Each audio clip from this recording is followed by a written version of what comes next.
The Supreme Court ruled decisively, affirming that judicial appointments and tenure must be protected from executive interference. It was more than a legal victory. It was a declaration that the judiciary is not subordinate, but co-equal. In that moment, the court defined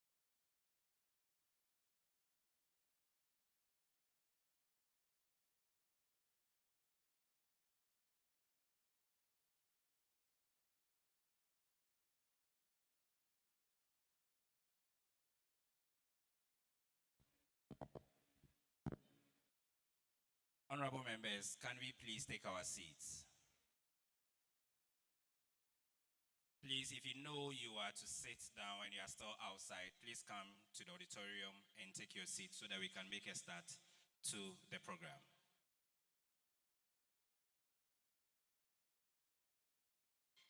Let's please take our seats.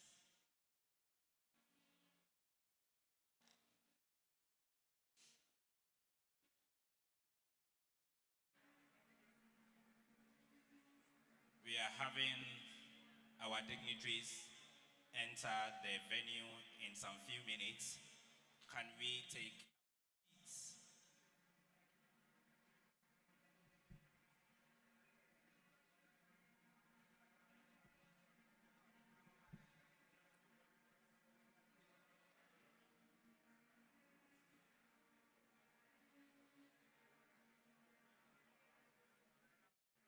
Please, in the next 10 seconds, we want to see the place in order. Kindly take your seat.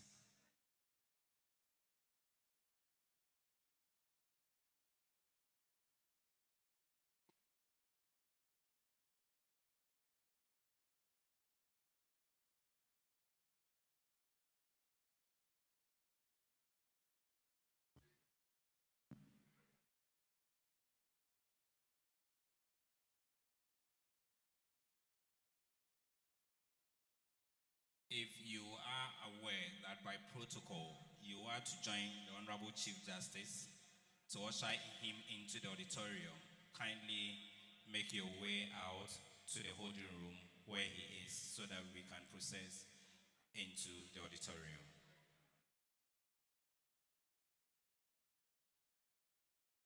I take that again. If you know that by protocol arrangement you are part of the team to usher in the Honorable Chief Justice, kindly go to the holding room where he is and join him as he's about to be ushered into the auditorium.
Ushers, kindly ensure that we have everyone sitting. We have spaces in between people. Make sure we fill the auditorium. I can see people standing.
Something you like to do.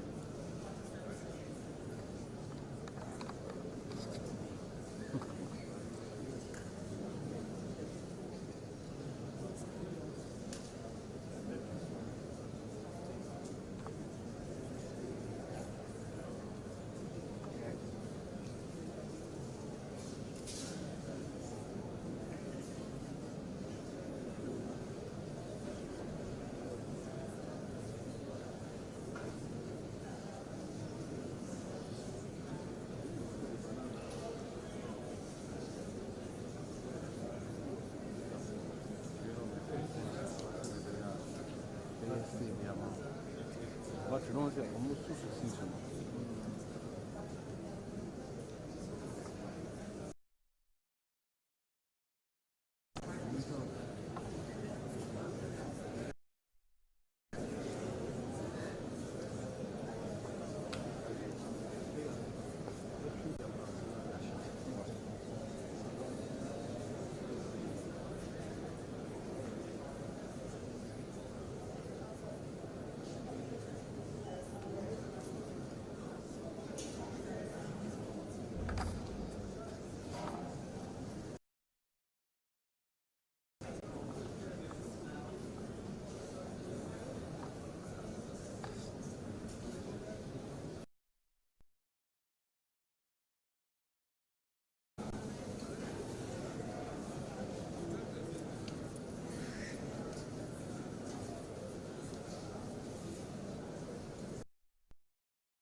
And then Mr. Mamoon, also say office of the park extension.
Then they are from almost Asante Nation.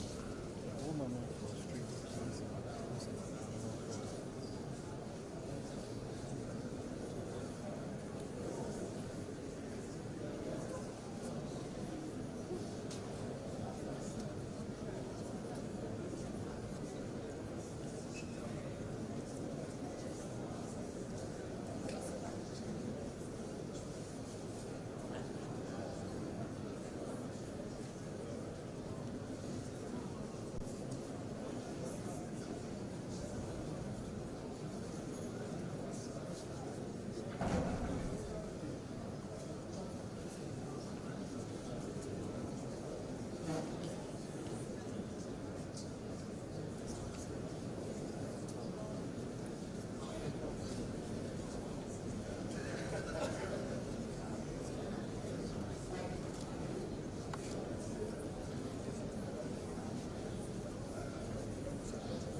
Honorable members, shall we rise as we have Justices of the Supreme Court of Ghana, Ashedi?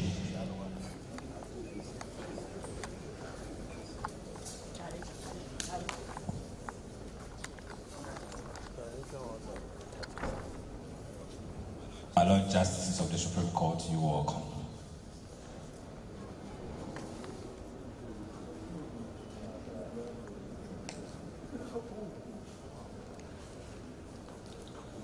President of the Ghana Bar, the Vice President of the Ghana Bar Association, Mrs. Victoria Bar, President of the Ghana Bar Association, Mr. Kwame, who is Secretary.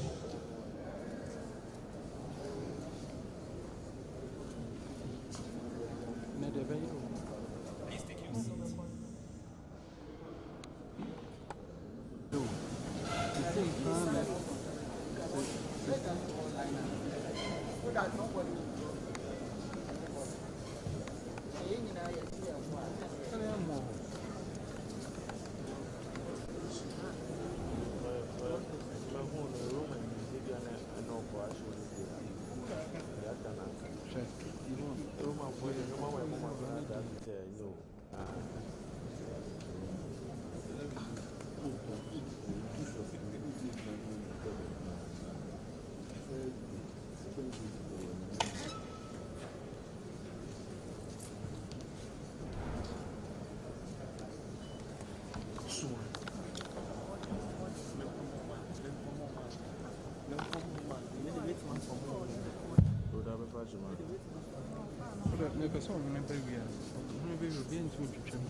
As we await the arrival of our other distinguished personalities, by way of information, kindly take notice that there are washrooms to either side of the auditorium.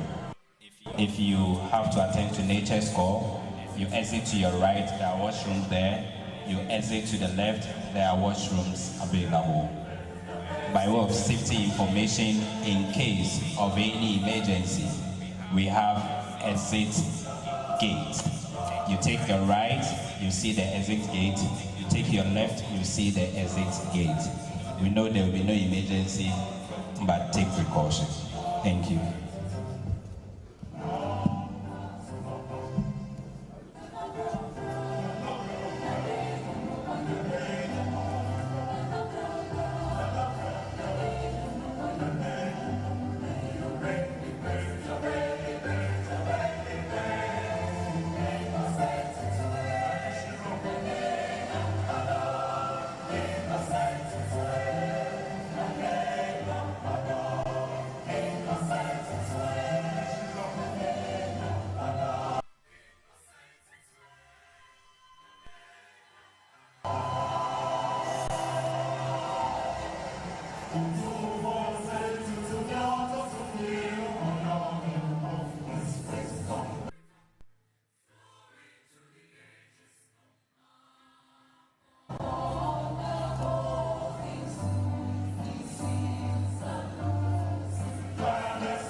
Thank you. Shall we now have the national anthem?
Please kindly take your seats.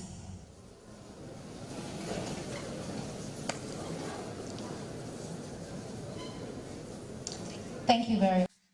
Good morning, Your Royal Majesty Otumfuo Osei-Tutu II, the King of Ashanti Kingdom. Good morning to His Lordship, the Chief Justice of Ghana, the Regional Minister, Minister of States, Chairman of the Supreme Court Planning Anniversary Planning Committee, distinguished guests, members of the judiciary, members of the bar, ladies and gentlemen. It is with great honor and pleasure that I warmly welcome you to the 150th anniversary of the Supreme Court of Ghana. Under the theme, honoring the past, celebrating the present, and defining the future. Today we celebrate a remarkable milestone, that is 150 years of the Supreme Court of Ghana, an institution that has remained a guardian of the Constitution, protector of rule of law, and guardian of justice. This celebration is not only a reflection of our rich cultural, judicial history, but also a tribute to men and women whose unwavering dedication, integrity, and service have shaped and sustained the administration of justice. Ladies and gentlemen, Nananom present, please, a round of applause for all of us for our dedication to this journey. Nananom present, ladies and gentlemen, my name is Monique Ohnewa Nkrumah, and I'll be the MC for this program, and I'll be doing this with the Regional Bar Secretary, Shadrach Obin Yeboah. Otumfuo, my Lord the Chief Justice, Justices of the Superior Court of Judicature, Heads of Security Agencies present, President of the National House of Chiefs, Regional Minister, Mayor of Kumasi, distinguished ladies and gentlemen. Seeing how beautiful this place is looking and how gorgeous we are looking, I think we also have to give it to the planning committee for putting together this wonderful event.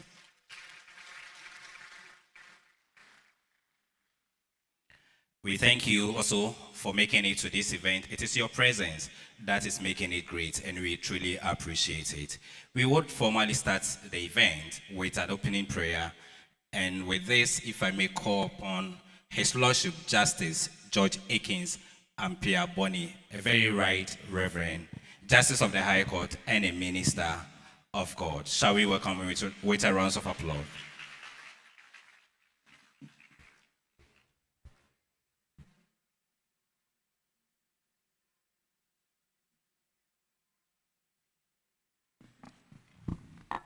Respectfully, let us sit reverently and bow for a prayer. O God, our help in ages past, our hope for years to come, our shelter from the stormy blast, and our eternal home. O Lord God, who reigns enthroned in heaven on high, we praise thee and bless your holy name with humble and grateful hearts for your faithfulness through the generations, and for the men and women which you have served in this land through justice. We pray, O Lord, that the truth and common good, acknowledging that it is you who fashioned the hearts of rulers and judges and granted them wisdom, as we gather to mark the 150 years of the Supreme Court of Ghana, grant us clarity of mind and purity of intention so that our deliberations may reflect equity, truth, and clarity. Bless this assembly, we humbly beseech thee, of kings and queens, judges past and present, legal scholars, chiefs and traditional rulers, civil servants, students, and other august guests which seek common welfare of this nation. Fill our hearts and minds with reverence for the rule of law, and steady our tongues to speak with civility and courage. Let every argument be tempered by sober judgment, and every conclusion informed by the historical fidelity, and every proposal guided by the concern for common good. We humbly beseech you as we gathered here to bless and protect the President of the Republic of Ghana, His Excellency John Dramani Mahama, and his executives and cabinet. We entreat you, Spirit Divine, to bless His Royal Majesty, the Tumfo Osei the Asantehemaa. Preserve him in health and grant him wisdom and much more discerning spirits. We pray in a special way for our Honorable Chief Justice of the Republic of Ghana, His Lordship Justice Paul Bafoboni, his administrative staff, the diplomatic corps of venerable Supreme Court judges, and the rest of us, the judiciary at large. Endow him with complete good health and continued grace to lead the judiciary. May our presence here, O Lord, foster and honor mutual bonds between institutions of chieftaincy and the courts of our land. Lord Jesus, fountain of justice and mercy and righteousness, illuminate our discussions between chieftaincy and the Supreme Court. Guard the speaker and listeners alike. We entrust this lecture and the outcome of its care to the Holy Spirit fidelity.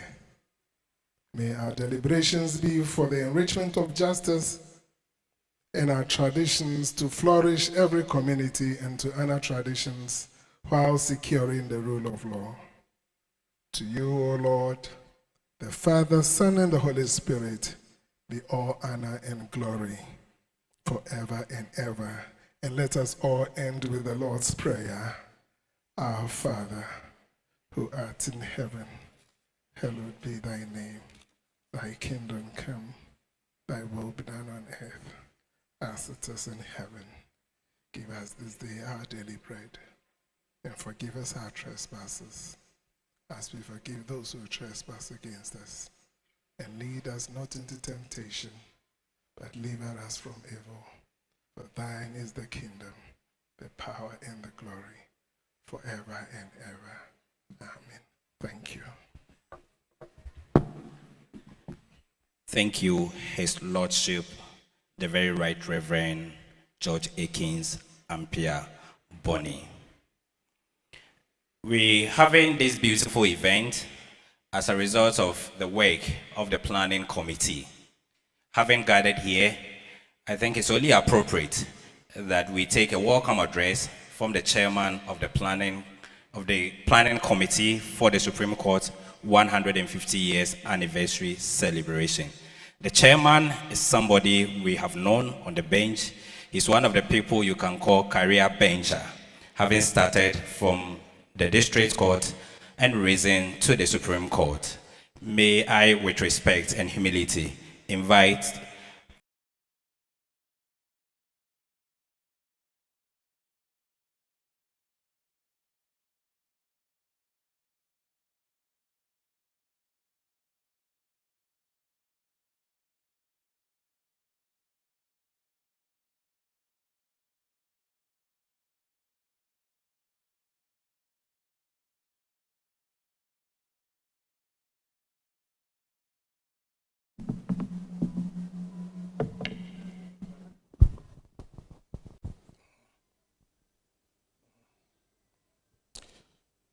Your Majesty Otumfuo Osei Tutu II, my Lord the Chief Justice of the Republic, my Lords Justices of the Supreme Court of Ghana, my Lords and Ladies Justices of the Superior Courts, Judges and Magistrates of the Lower Court, my Lord Spiritual, the clergy, Oji Ahoho Yaojebi, President of the National House of Chiefs, Nananom of the National House of Chiefs, distinguished Speaker for the occasion, His Excellency Ivor Ajimaidua, the Honorable Regional Minister, Honorable Mayor,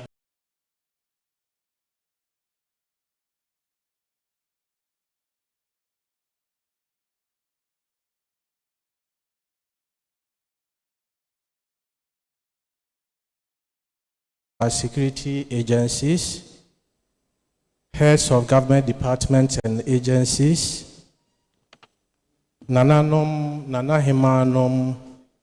lecturers and students of our law schools, distinguished invited guests, media, ladies and gentlemen.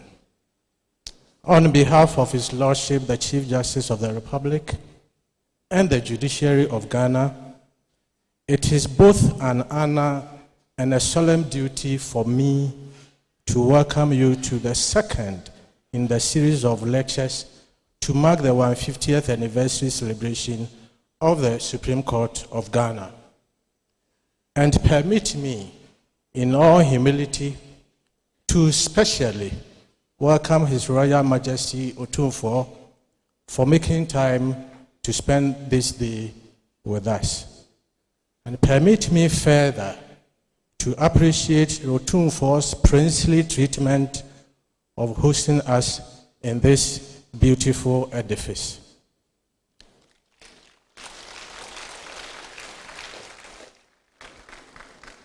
The choice of Kumasi for this lecture was not by the toss of a coin.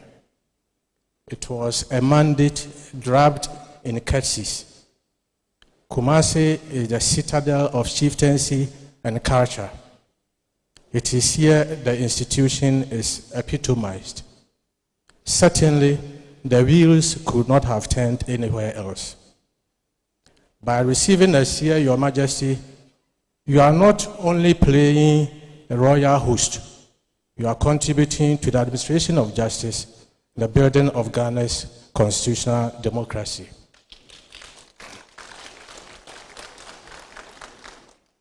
Planning this celebration under the theme, the Supreme Court at 150, honoring the past, celebrating the present, and defining the future, we conceived of the creation of various fora for interplayers of justice delivery to meet and engage. Far from indulging in a mere institutional talk shop, this engagement is to engender a collective inquiry into the past of the administration of justice, assessment of its present state, and how to aspire into the future with hope. And let me state with due clarity and commendation that the institution of chieftaincy was the originator of justice delivery in our society. Before the advent of the colonial courts, before the enactment of the first colonial ordinance, and indeed, before the conception of any modern court building in this land, it was the chief, the Queen Mother, and the traditional authority, however designated, that stood as a primary forum for the resolution of disputes. The customary processes of mediation, conciliation, and arbitration conducted under their traditional governors were not mere informal gatherings, but were structured, regulated, and deeply respected mechanisms of justice. And doing this, Nananom prioritized restoration over retribution, community harmony over individual victory, and conventional wisdom over bookish technicalities. The honor, therefore, goes to Nananom, whose forebears laid the groundwork for a system that the world would now seek to emulate.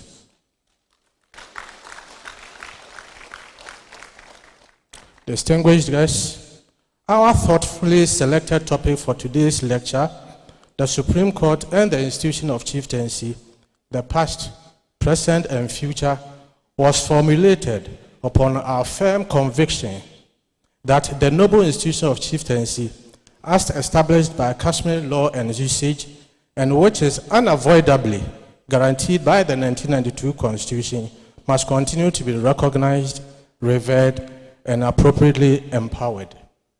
For it is a legitimate and significant component of Ghana's pluralistic legal order. The past has shown that chiefs can and do deliver unalloyed justice.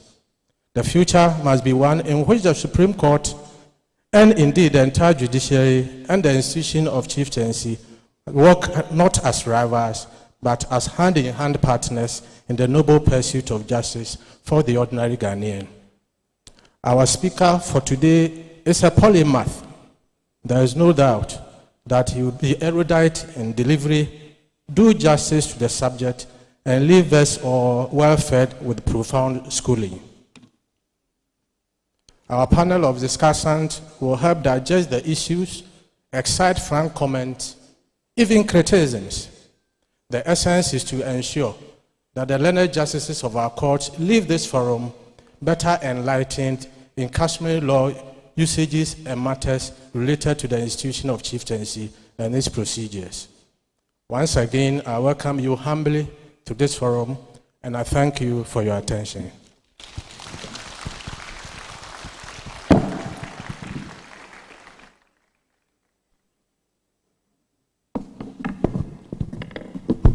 Thank you very much, the chairman of the Supreme Court's 150th anniversary. Please, another round of applause for him.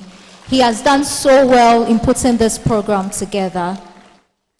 Please, I would like to call on Ekia Nyako Esquire to introduce the chairperson of this program.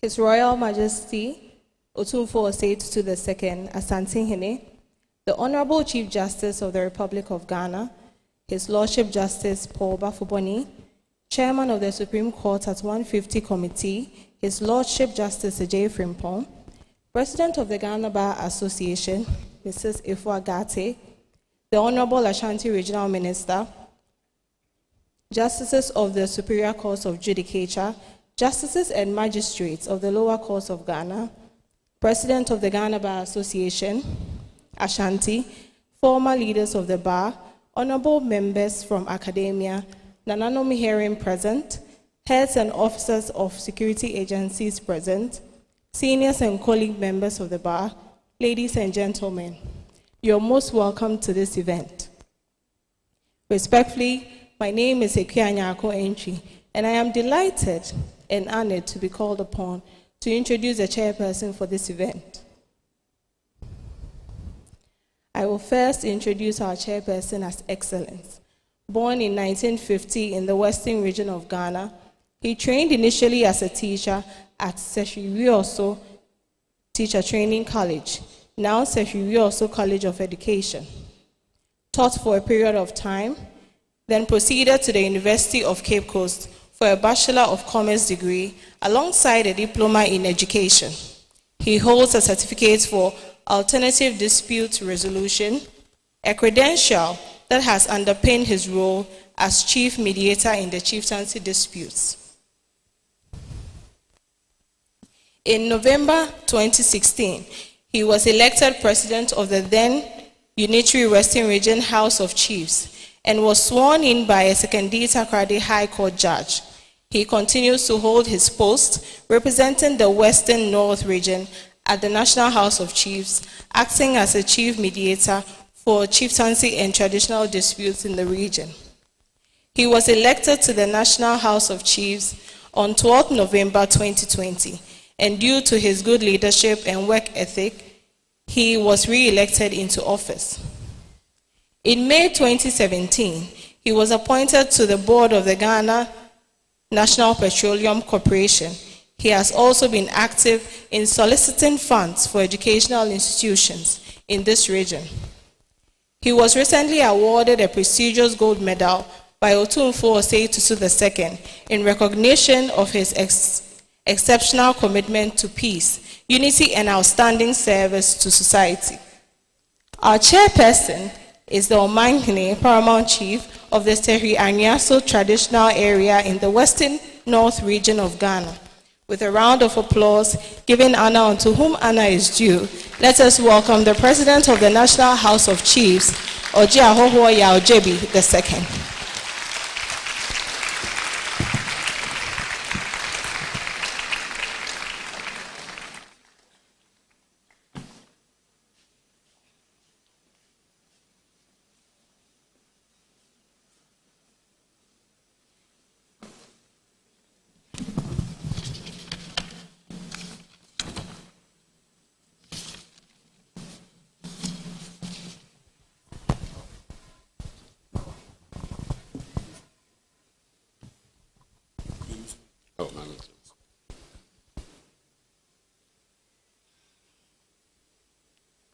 Your Royal Highness, Otumfuo Osei Tutu II, the Asantehemaa, Nananum, Your Lordship, the Chief Justice of Ghana, Justice Paul Bafuboni,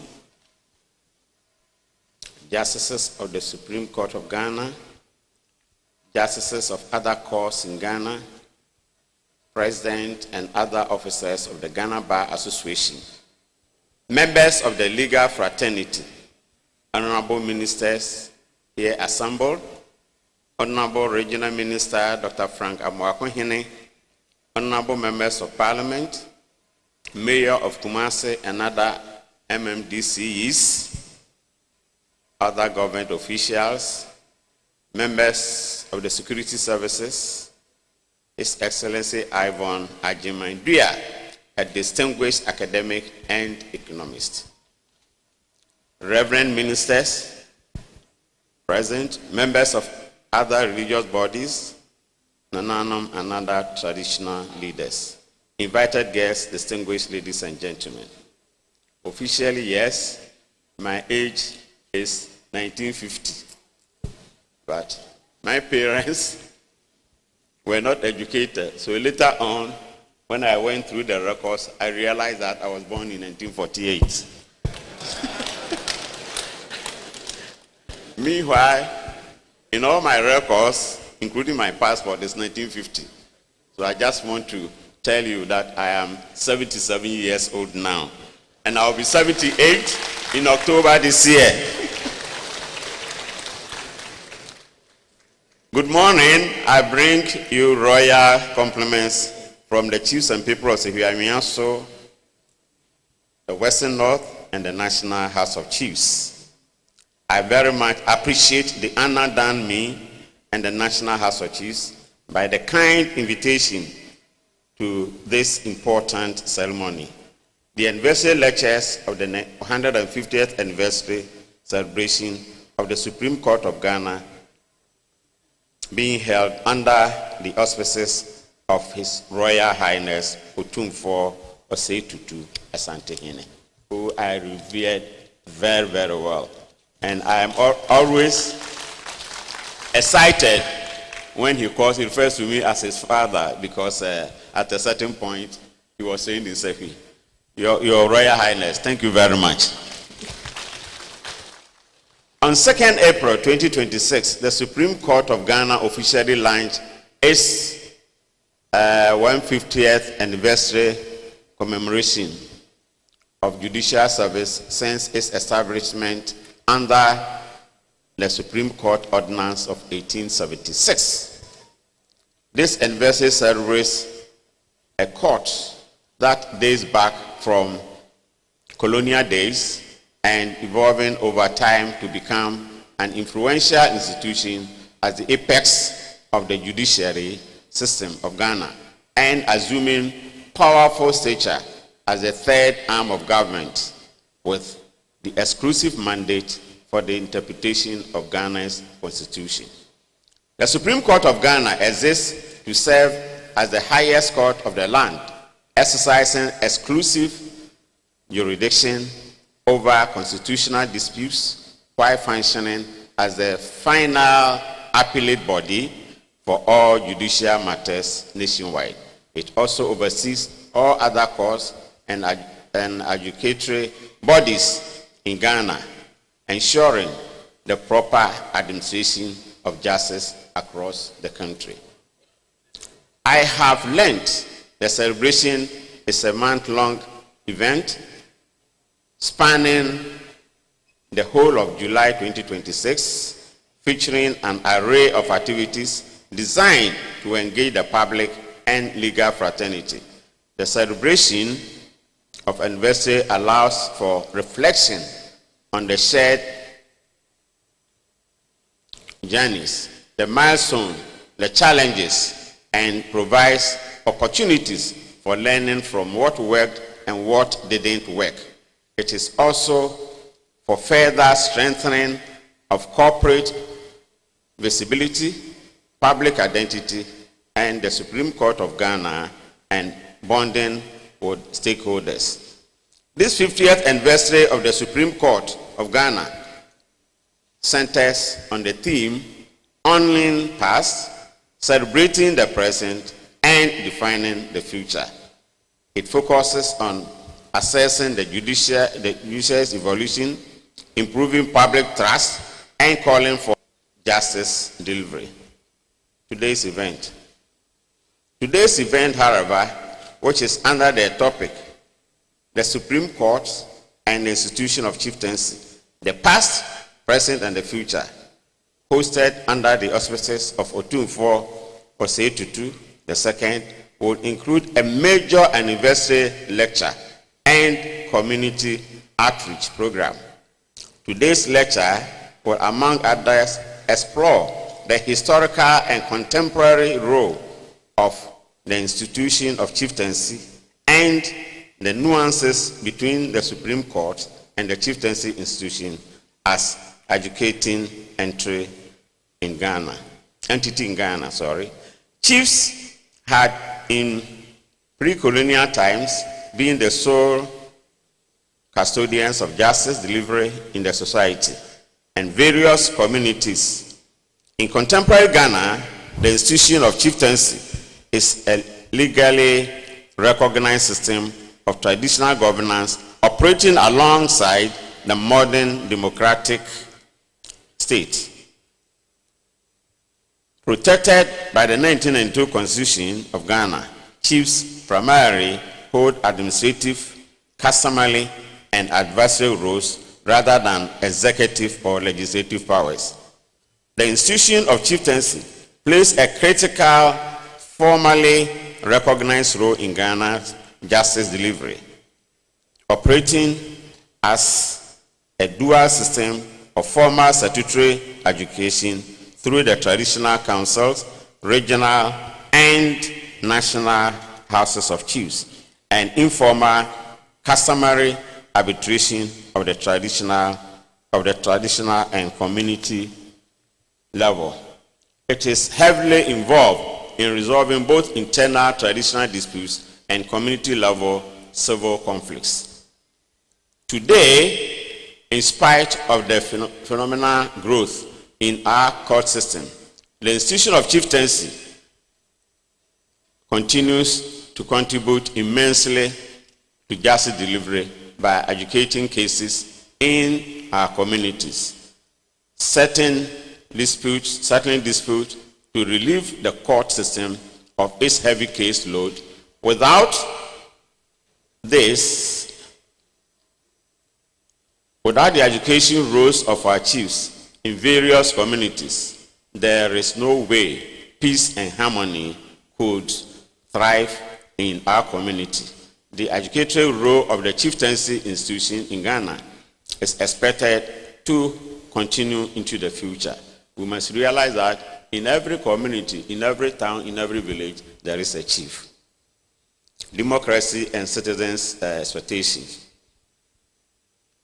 Your Lordship, the Chief Justice, Nanano, ladies and gentlemen, Ghana has opted for democracy and the rule of law by adoption of the 1992 Republican Constitution. Democracy is also rule of law, and as citizens, we expect more transparent and fair application of law, expansion of citizens' freedom, and speedy delivery of justice. Our cause should work hard to eliminate the public perception of political polarization and also improve public confidence in the judicial system. We expect to see extensive growth in the application of technology in justice delivery, such as electronic recording in every courtroom to preserve records, boost transparency, and eliminate disputes over proceedings. We also want to see improved accessibility to the justice system by all citizens equally before the law, for the rich and poor, vulnerable and powerful, and speed justice delivery as delayed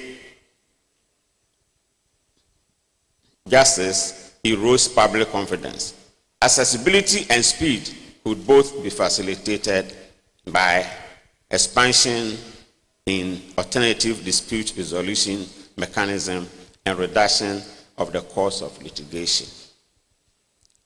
Your Lordship, His Royal Majesty, Your Lordship, the Chief Justice, Nananum, ladies and gentlemen, with these remarks, I humbly accept to chair this function and kindly implore you to assist me steer the function to a successful end. Thank you for the opportunity. Thank you.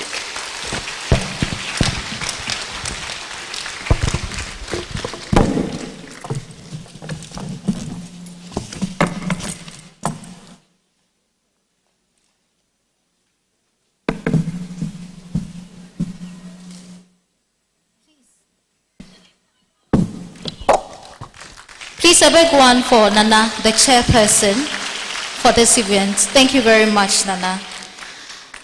Nana, we are reminded that, and distinguished guests, we are reminded that as we continue this historical celebration of the Supreme Court's 150th anniversary, we are reminded that every discussion today contributes to shaping the future of our justice system while honoring those who laid the foundation for us all. We'll take a cultural presentation from the cultural troupe, then the program continues. Thank you very much.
Thank you for that wonderful display of culture.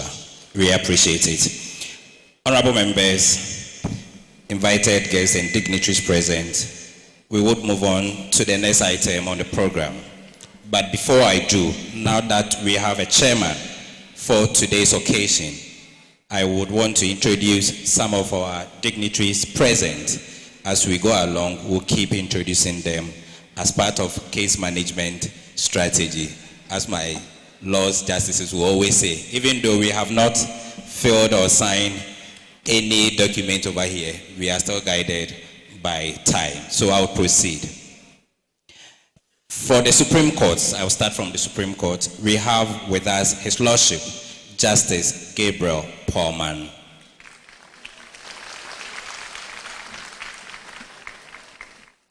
We are also blessed to have His Lordship, Justice Emmanuel Yoni Kolendi. My Lord, you're welcome. We have His Lordship, Justice Samuel Kwame Adibu Esiedu. We are also privileged to have His Lordship, Justice Ernest Yaogayu. We have already introduced the chairman of the Anniversary Planning Committee, His Lordship, Justice Richard J. Frimpong. Next, we have His Lordship, Justice Senor Jamefe. And we have His Lordship, Justice Sir Dennis Dominic Ejay.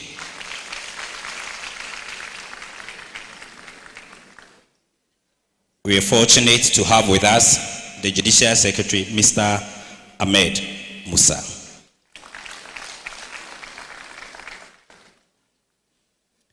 We also have with us the President of the Association of Magistrates and Judges Ghana, Her Ladyship Justice Olivia Obin Owusu. We have mentioned that we have the President of the Ghana Bar Association, Mrs. Efua Gati. I am particularly excited that we are having this event here. And it is because we are talking about chieftaincy and looking back to 150 years where we are satisfied of a lot of groundbreaking achievements by our Supreme Court and the setting of records and precedents. And for this to happen in Kumasi, as the chairman said, it's not as a result of a toss of coin. It is as a result of a careful choice made upon facts that can be justified. Once we are lawyers, we always look for that, the justification. And talking about the National Bar President, it was in Kumasi that we made history, where the Ghana Bar Association had the first female president. So I think it's appropriate we do it for her again. We are to take some number of remarks. Just finished introducing the National Bar President. In line with the traditions of the Ghana Bar Association, even though she's the National President, once she has entered somebody's jurisdiction, she has to defer to the President of the region. So at this stage, may I, with respect, introduce my regional President, Mr. Kwame Osu-Sechere, to give us the remarks of the bar.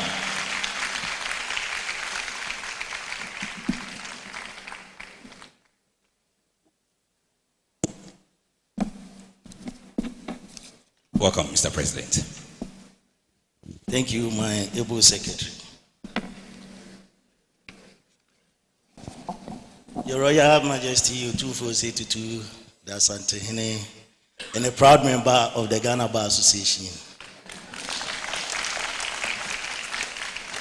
And it is in this region that he was conferred an honorary member of Ghana Bar Association, of whom we are very proud of.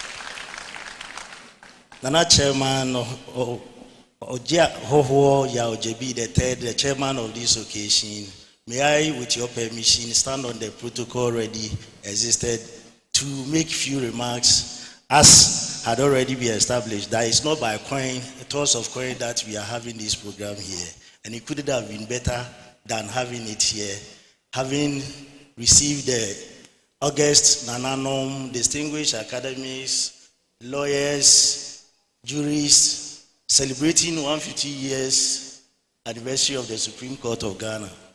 Our Supreme Court of Ghana has done so well for the past 150 years, having the difficulty in sometimes being called upon to interpret the word or what is the meaning of Shah, or what is the meaning of May.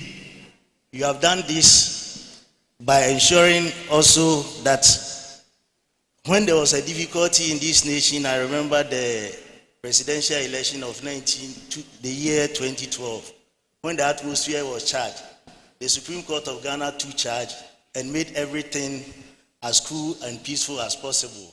And we are very grateful to the Supreme Court.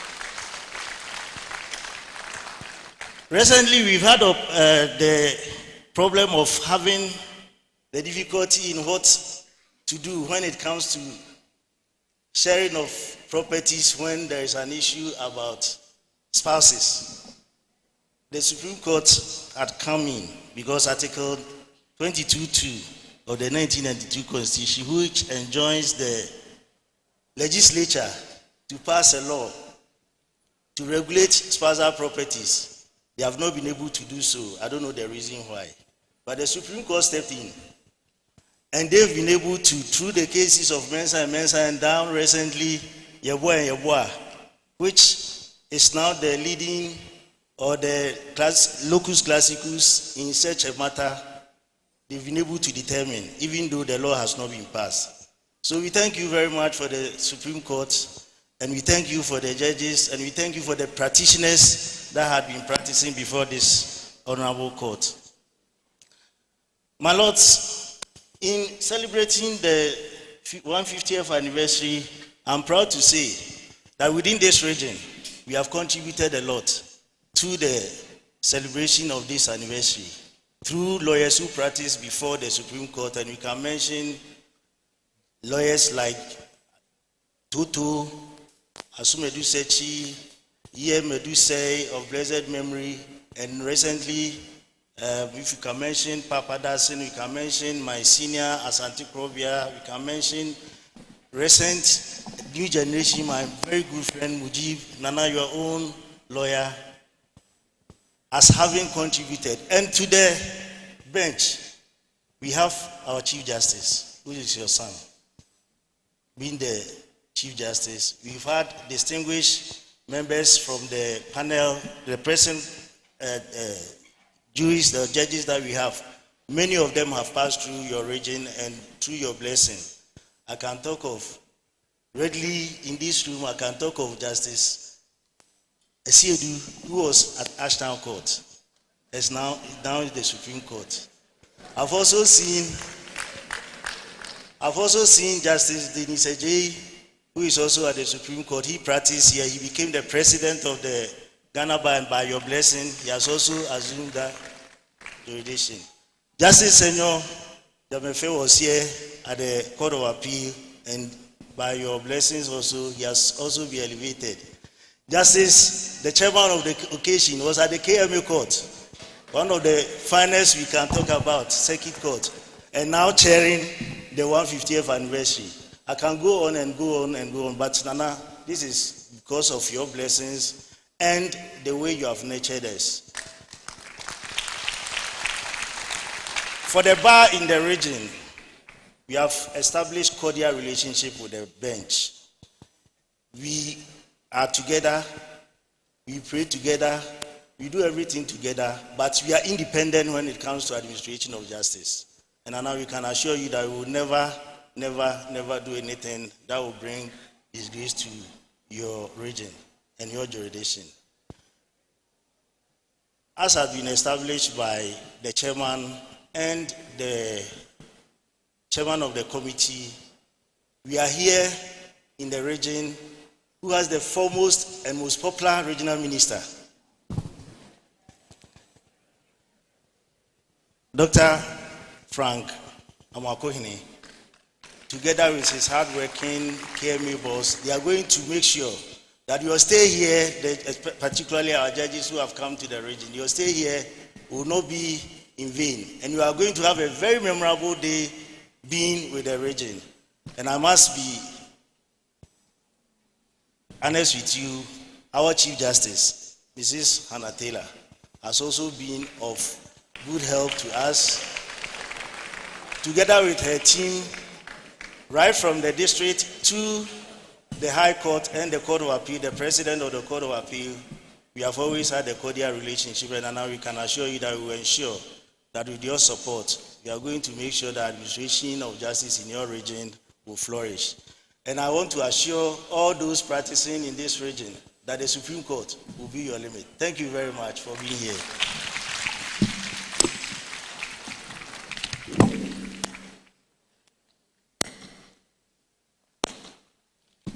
Thank you, my President. Since 2024, when we were in London in June, something happened that I've not told anybody. But because today you have opened the gate, let me say it. We went for the Ghana UK Law Week in June 2024, and we had a meeting with one of the biggest law firms. And normally what we do is that we go around the table introducing ourselves. And when he got to the turn of my president, he said, "My name is Kwame Osusetre. I'm the president of the Ghana Bar Association, Ashanti. The king of Ashanti is a member of the bar, and he's in my region, so I'm the president of the king." Mr. President, I have done you in, forgive me. Honorable members, we shall proceed with our program and take the next remarks. But before I do, I would also like to acknowledge the presence of all justices of the Court of Appeal. My lords, may you rise so that we give you a round of applause.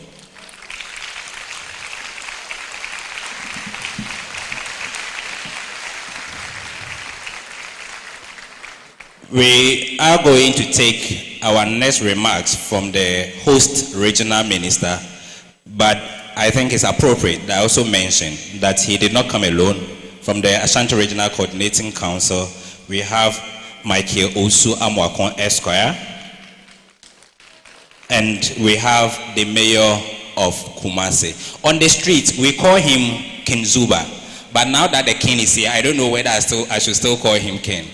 Zuba, after this program, I will find the proper terminology for you whenever the king is present. My lords, may we welcome the Ashanti Regional Minister.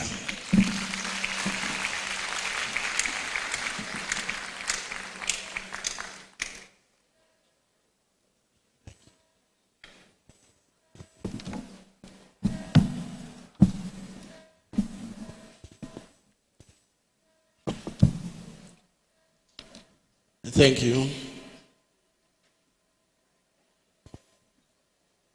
My King and Your Royal Majesty Otumfuo Osei II, the Honorable Nana President Odiahohoya Ojebi, the second President of the National House of Chiefs and Chairman for this occasion, my uncle and my Lordship, the Chief Justice of the Republic of Ghana, the Judicial Secretary, Justices and Judges of the Superior and the Lower Courts present, members of the Council of State, members of Parliament, Nananom and members of the Traditional Council, heads of state institutions and security services present, the Mayor and MMDC is here, leaders and members of the Ghana Bar, officials of the Judicial Service, distinguished invited guests, friends from the media, ladies and gentlemen, good morning to you all. I, on behalf of His Excellency, the President of the Republic of Ghana, His Excellency John Dramani Mahama, and the good people of Ashanti region, welcome you all to this event and to the Garden City of West Africa, the City of the King. A round of applause for His Royal Majesty. Your Royal Majesty, I feel already like I'm in a witness box, with the aura in the house and the presence of my Lord, the Chief Justice, and the Justices. In fact, yes, I'm in a witness box, but to witness history being made here and a milestone being celebrated here in the presence of His Royal Majesty Otumfuo. So on behalf of His Excellency the President, we want to wish you all a happy anniversary, and we say Ayiko for preserving the institution of the judiciary and the Supreme Court for 150 years. A round of applause for yourselves. This celebration is not just a passage of time, it is a celebration of our sacred national inheritance, carefully passed through dedication, wisdom, and the courage of generations of judges, magistrates, lawyers, and court officials who refused to allow justice to yield to fear, who refused to allow justice to yield to power or political expediency. They handed to us not merely an institution, but a legacy built on an enduring principle of fairness, integrity, accountability, and the rule of law. Every generation has a responsibility to preserve and strengthen the institutions that are bequeathed to it. Today, we honor the remarkable sacrifices of those who came before us, whilst reaffirming our collective duty to leave behind a judiciary that is even stronger, a judiciary that is more accessible, more efficient, and more trusted than the one we inherited. So on behalf of His Excellency the President, once again, we want to pledge on behalf of the executive that we do support and we are available to help in promoting same and in upholding the values as stated above. The importance of justices and the judiciary is not merely rooted in our constitutional democracy, but also deeply embedded in Scripture. Throughout the Bible, judges were appointed by God Himself to uphold righteousness, to protect the vulnerable, and to ensure that justice prevails over oppression. Moses is an example of a leader who appointed justices to judge amongst the people and ensure that the oppressed is liberated. Deborah, a strong female, stood in herself as a judge. Samuel also served as a judge and traveled throughout the lands to ensure that justice reached every community. These examples remind us that the highest calling of every judge is not merely to interpret the law, but to become the voice of a voice of fairness, a voice for the powerless, and the hope for the oppressed, and also the guardian of truth. That timeless responsibility remains just as relevant today. So whilst we proudly celebrate this remarkable legacy, we equally recognize that the pursuit of justice is a continuous journey of renewal. The expectation of every citizen of Ghana keeps evolving, and so should our institutions must evolve in line with those aspirations. We commend the Judicial Service for your significant progress made over the years in digitalizing in your e-justice initiatives, specialized courts, the improved case management systems, and the growing use of alternative dispute resolution. These reforms have enhanced efficiency, they have reduced procedural bottlenecks, and have expanded access to our judicial system to many Ghanaians. We encourage the continuation of these transformations, and we look forward to a judiciary that is even more decentralized, bringing justices closer to every district and to every community. This will reduce the burden on litigants to having to travel from long distances to seek justice. We envision a justice or a judicial system where cases are determined within reasonable time frames, because justice delayed most definitely remains justice denied. Also, we want to thank His Lordship, the Chief Justice, for a specialized course, especially on the issue of Galamsey. And equally, we will need more of specialized courts for sanitation, especially for our respective districts, since sanitation has become a key challenge in recent times. And we also encourage that the continued expansion of ADR mechanisms be enhanced across all levels of the judiciary delivery system. This offers a faster and a less adversarial and a more cost-effective pathway for dispute resolution. We also want to affirm that as young leaders, and also to my colleague young lawyers and the new generation of magistrate judicial officers and even law students that are gathered here today, you are not being prepared merely for a profession. You are being prepared to become a custodian of Ghana's constitutional heritage. The next chapter of our judiciary will not be written by the buildings and the technology alone, but by the men and the women whose integrity cannot be purchased, whose independence cannot be compromised, and whose commitment to justice will remain unwavering.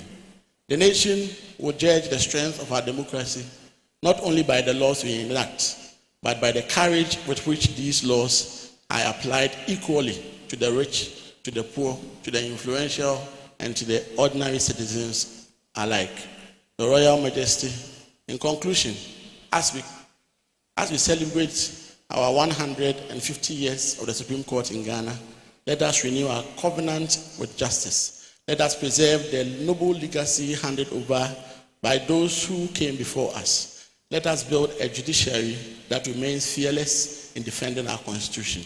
Let us build a judiciary that is compassionate in protecting the vulnerable, swift in delivering justice, and unwavering in safeguarding the rights and the freedom of every Ghanaian. May future generations look back at our time and say that we did it not merely by celebrating history, but we equally strengthened it. On behalf of His Excellency, the President and good people of Ashanti region, we wish you once again a happy anniversary, and we say, Ayiko to you all.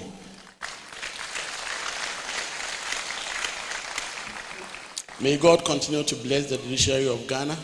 May God bless the Ashanti region, and may God bless our homeland Ghana and make our nation great and strong. Thank you very much.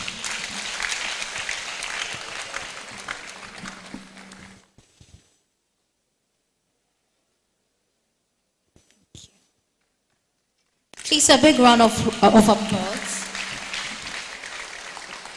Thank you very much to the Regional Minister of Ashanti Region.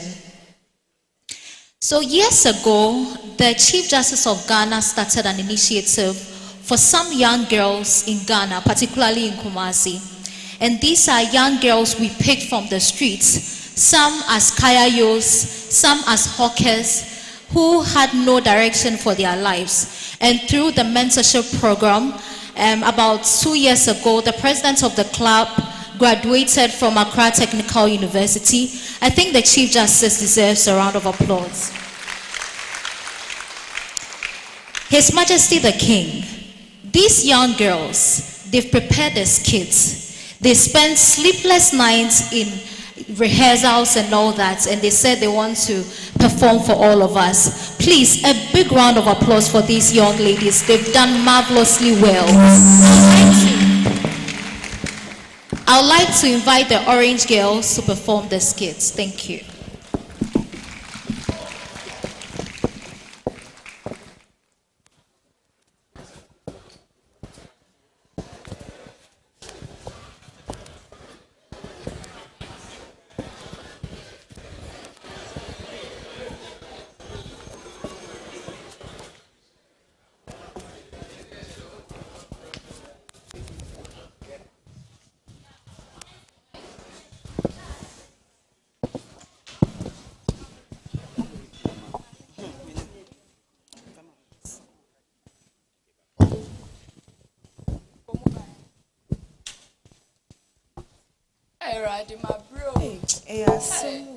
Hey, Manhyia. Hey, now where? Hey, now what's the Abba? Hey, there was some Naba. Hey, when him says, say, on him quakra, and to say, they say on him for four, and they say, oh, says, they say, Kojono said, you see, our Kunyano so. Koto Ben, nti ade amankwa nyina mu hu ye. Nti amankwa wa eden. Ka kwa say eden na wa ko man say mu bo amankwa di sa. Nti di amankwa mbeka se mu. Amankwa wa anya hwe se se okojo won na ye di hye ofie won na se fata akunwa no. Nti won na wo say di ni si odo we de me no nya ade wo de hye ebusia fie a wo beti ase. Yo Yankopon fa ye nkodru.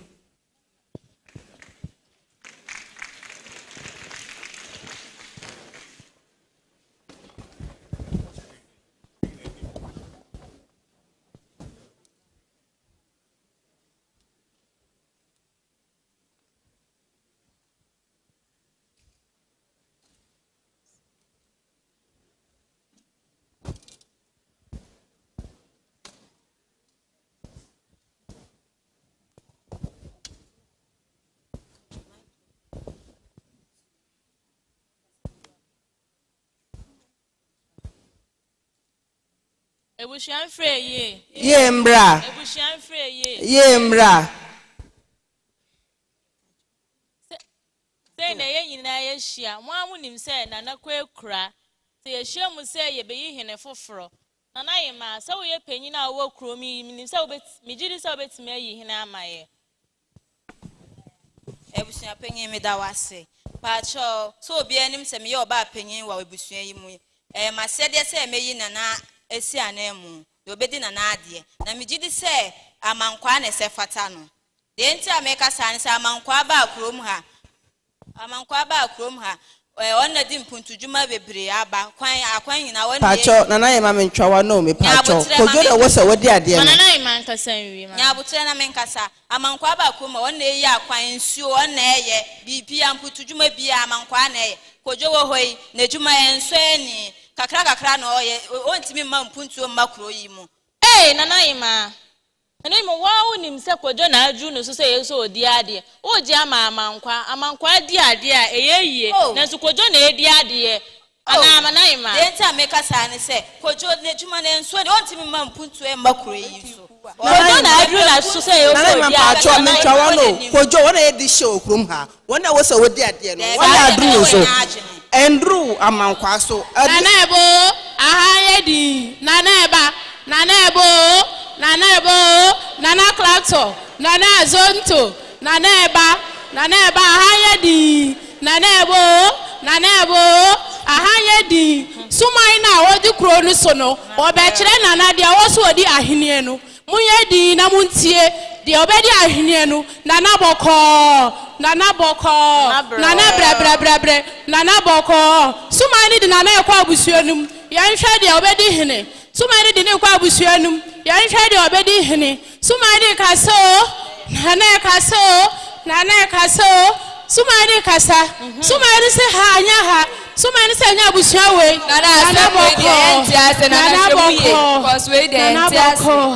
nana boko sumani di na kokojo abusua no yan hwe se ya omu na ombedi hene na yan hwe se ahene ne ya omu di ana sumani kasa sumani se ne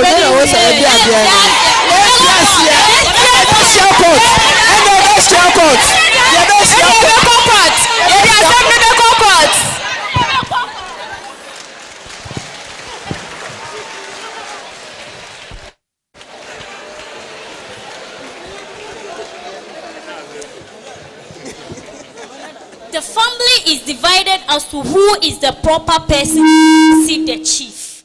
The case has traveled from the Judicial Committee of the Traditional Council to the National House of Chiefs. The appellant has filed an appeal at the Supreme Court of Ghana.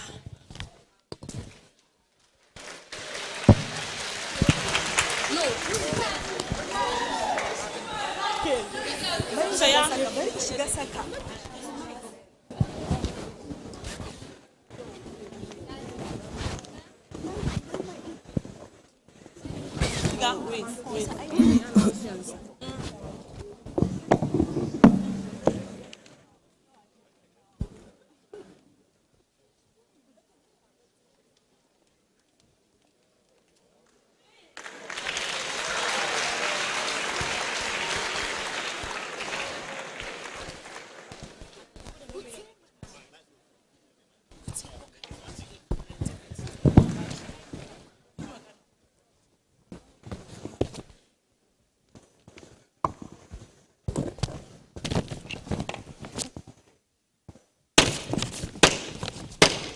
All right. Their Ladyship, Justices of the Supreme Court of Ghana, is sitting.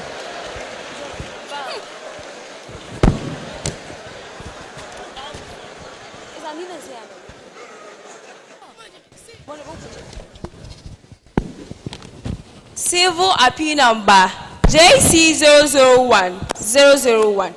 Ebusua Penny Menu. Kwejo Mensa. Oba Penny Amankwa. Any legal representation? Yes, my lady. May it please the court. My name is Adiza Abubakar and I represent the appellant.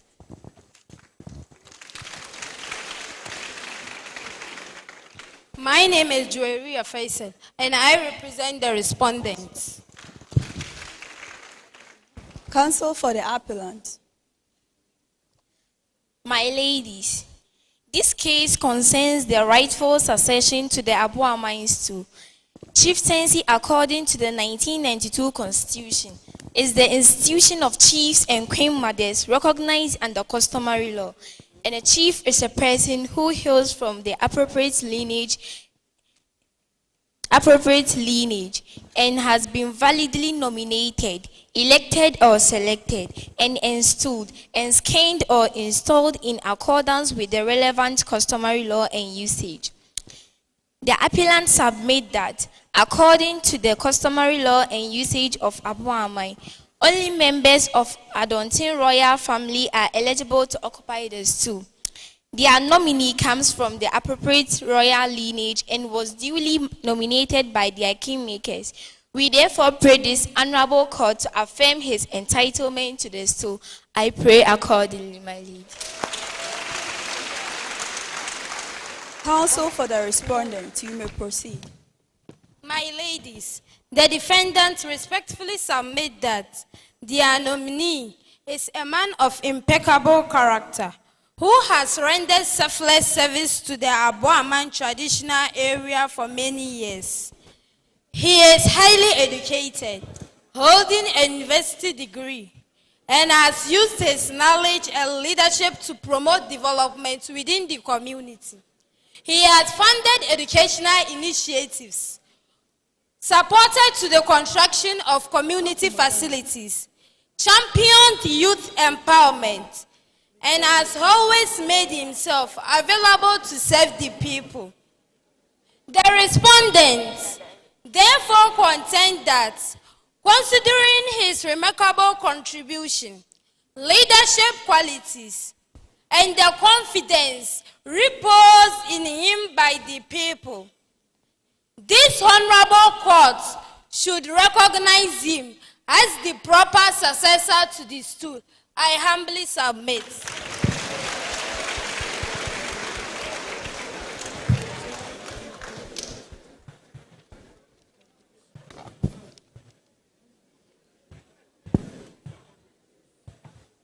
Having considered the submission before us, this court is guided by the Constitution of the Republic of Ghana, Article 277, defines a chief as a person who hails from the appropriate family and lineage, has been validly nominated, elected or selected, and installed, skinned or installed as a chief or a queen mother in accordance with the relevant customary law and usage. The Constitution therefore recognizes that the office of a chief is determined by customary law, not popularity, wealth, influence, or personal preference. The evidence before this court established that Family A is the appropriate family lineage to nominate a successor. The court further finds that while the chief priest performs an important customary and spiritual function, he does not possess the exclusive authority to appoint a chief. Accordingly, judgment is entered for the appellant.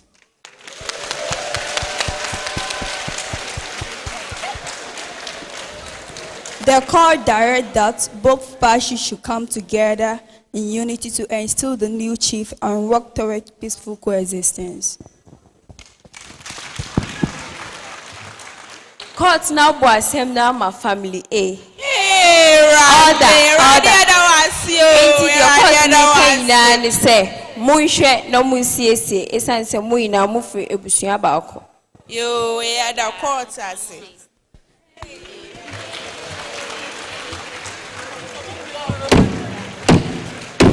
All right.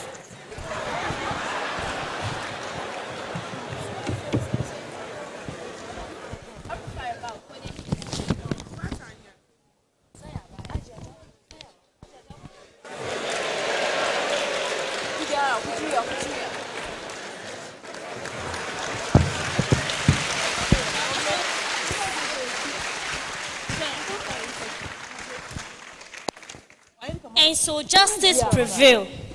The family embraced each other and the rightful chief was installed. Today, as we celebrate the 150th year of the Supreme Court of Ghana, we celebrate an institution that has stood as a guardian of justice, protector of the Constitution, and defender of rule of law. Happy 150th anniversary to the Supreme Court of Ghana. Long live chieftaincy, long live justice, long live the Constitution, long live Ghana. Orange girls, we are unique, we are the best, and we are proud of ourselves. Orange girls, we are unique, we are the best, and we are proud of ourselves. Thank you.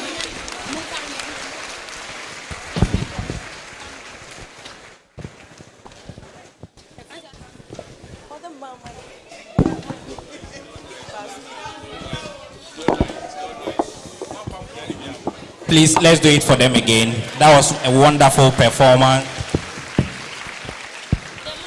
A proper demonstration of courtroom practice. I am highly impressed, and I am assured that the future is safe. Well done.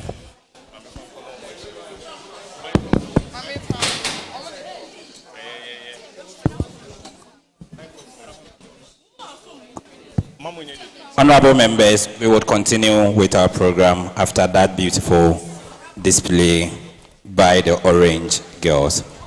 Next on the program, we will take remarks from the Chief Justice, but before my Lord comes, I will take this opportunity to introduce all justices of the High Court present. My Lords, may you be upstanding so that we can give you a wave.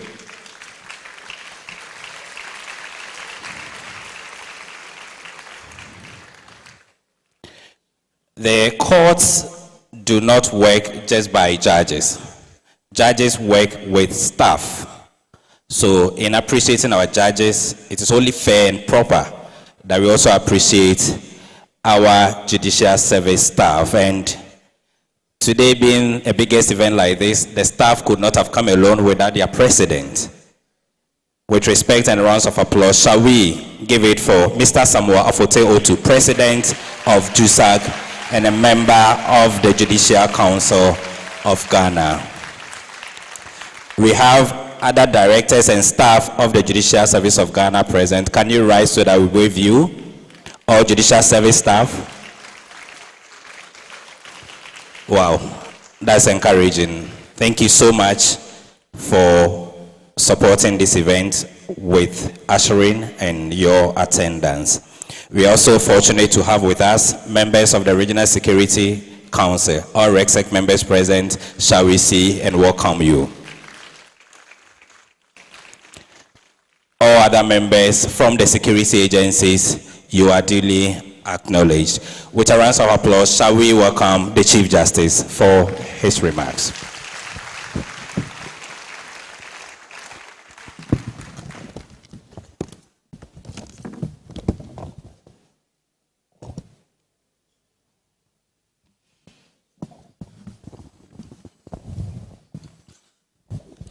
The Orange Girls have reiterated what we say in Chi. The idea one know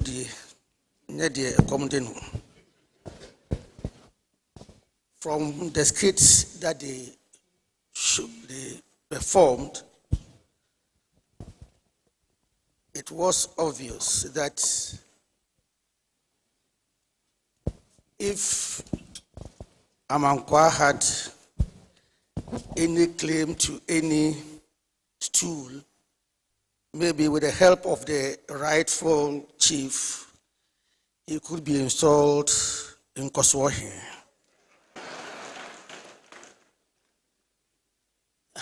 For somebody who has brought Impuntu to the nation or the community,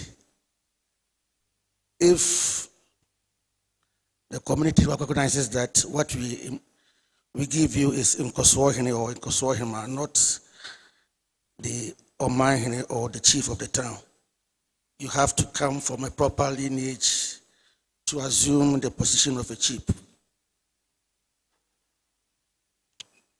Another thing that I want to say is that the Ashanti regional president of the bar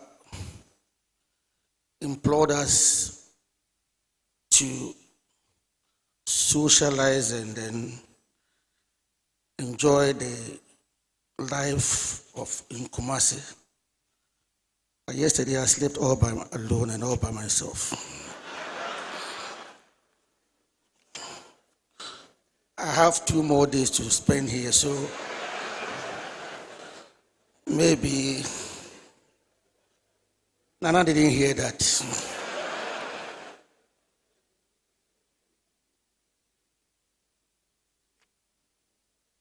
Your Royal Majesty, Otumfo Osetu Opimso Asantehemaa, the Honorable Chairperson,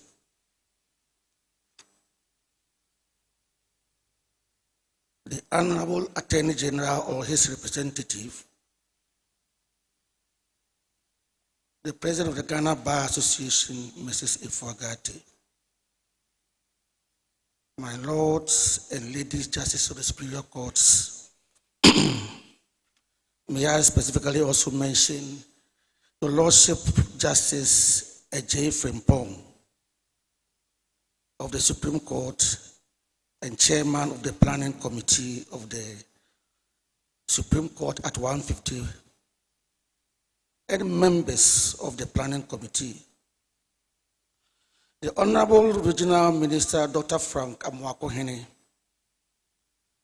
the President of the Ashanti Regional Bar, Mr. Kwame Usteche, Nananom, distinguished traditional leaders, members of the bench and bar, members of the academia, distinguished members of the security services and the RegSec, members of the media, ladies and gentlemen, good afternoon.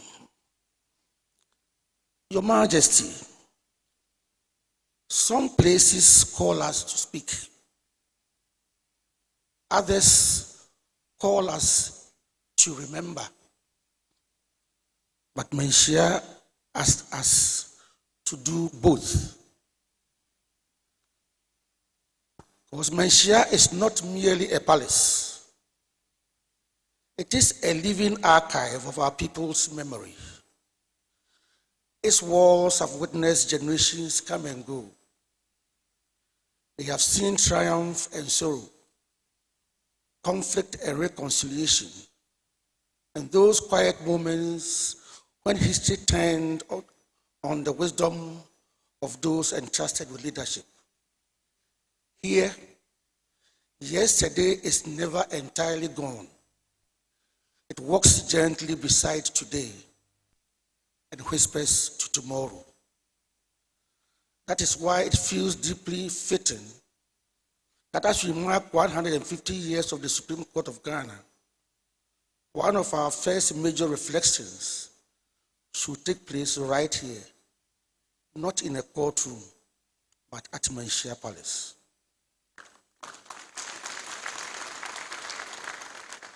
For before justice wore robes, it wore wisdom. Before judgments were printed in the law reports, they lived in the memories of elders. And before our courts stood in the stone and mortar, justice often sat under trees where truth was patiently sought, wrongs carefully weighed, and peace restored. Not because one side had won, but because the community had been made whole again. The forms have changed, Your Majesty, but the calling has not. And it is at this meeting point that the Supreme Court and the institution of chieftaincy find each other. One speaks through the Constitution, the other through custom. One draws its authority from the Republic, the other from the deep wells of history. Yet both exist for the same enduring purpose: to preserve justice, secure peace, and protect the dignity of every person. Honorable Chair, 150 years ago, a seed was planted. Those who planted it could not have imagined us gathered here today beneath its branches. They simply believed that justice deserved an institution that could outlast any single generation.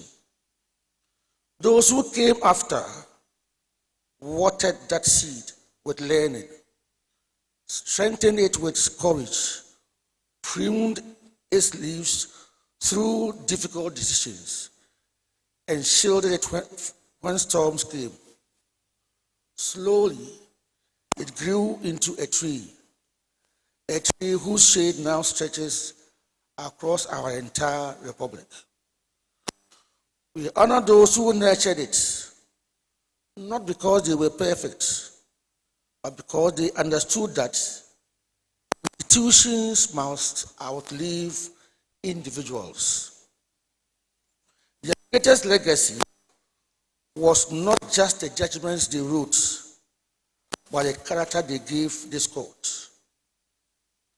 Every generation leaves its fingerprints on the institution it inherits. Some strengthens them, others weaken them. History always tells the difference. Our generation now holds both the privilege and the burden of stewardship. The baton is in our hands. We did not start this race, and we will not finish it. Our duty is to run faithfully, to preserve what must be preserved, to reform what needs reform, and to hand over a stronger court to those who will come after us. That is how great institutions endure. Your Majesty, the institution of chieftaincy understands this truth perhaps better than most. Its strength has never rested in age alone, but it is remarkable ability to carry yesterday into tomorrow, without letting yesterday imprison tomorrow, to remember without becoming rigid, to evolve without forgetting who we are, and to remain rooted while still reaching higher. Every enduring institution must constantly answer the same difficult question. How do we remain true to ourselves while becoming better? That question faces the judiciary today, just as it faces traditional authority. As we celebrate this milestone, we do not gather merely to admire how far we have come. Milestones may matter because they remind us how far we still have to go. The greatest chapter of the Supreme Court must never be the one already written. It must always be the next one. That is why today's lecture is so important. Its subject goes beyond law. It is about the continuing conversation between two ancient and respected institutions that have shaped the conscience of our nation. One has spoken through stools, the other through benches. Both have answered the same human longing, that justice must be stronger than power, that authority must answer to principle, and that no society can truly thrive unless its people believe fairness still has home among them. Nananu, as Chief Justice, I come today not only to celebrate the court's history, but to express deep respect for the enduring contribution of the institution of chieftaincy to the peace and stability of our republic. Many disputes that could have burdened our cause are resolved quietly in our community through wisdom, patience, and reconciliation. The law recognizes this rule, and our nation continues to benefit greatly from it. As we look to the next 150 years, I pray that these two great institutions will continue, each within its constitutional mandate, to strengthen one another in the common pursuit of justice. For justice has never belonged to judges alone. It belongs to the people. We only hold it in trust, and trust built over generations must be guarded with the greatest care. The greatest inheritance of the Supreme Court is not its buildings, nor its history, nor even its judgments. It is the confidence of the Ghanaian people, the quiet assurance that when they enter our courts, justice will not ask who they are before listening to what they have to say. May that confidence never fade away. May that trust never be betrayed. And may those who come after us find the tree still standing, its roots deeper, its branches wider, and its shade even more generous than when it was placed in our hands. Your Majesty, distinguished guests, ladies and gentlemen, I warmly welcome you to this important lecture and wish us all fruitful reflections. May God bless His Majesty Otumfuo Osei-Tutu Opemswo. May God bless the institution of chieftaincy. May God bless the Supreme Court of Ghana. And may God continue to bless our beloved homeland, Ghana. I thank you.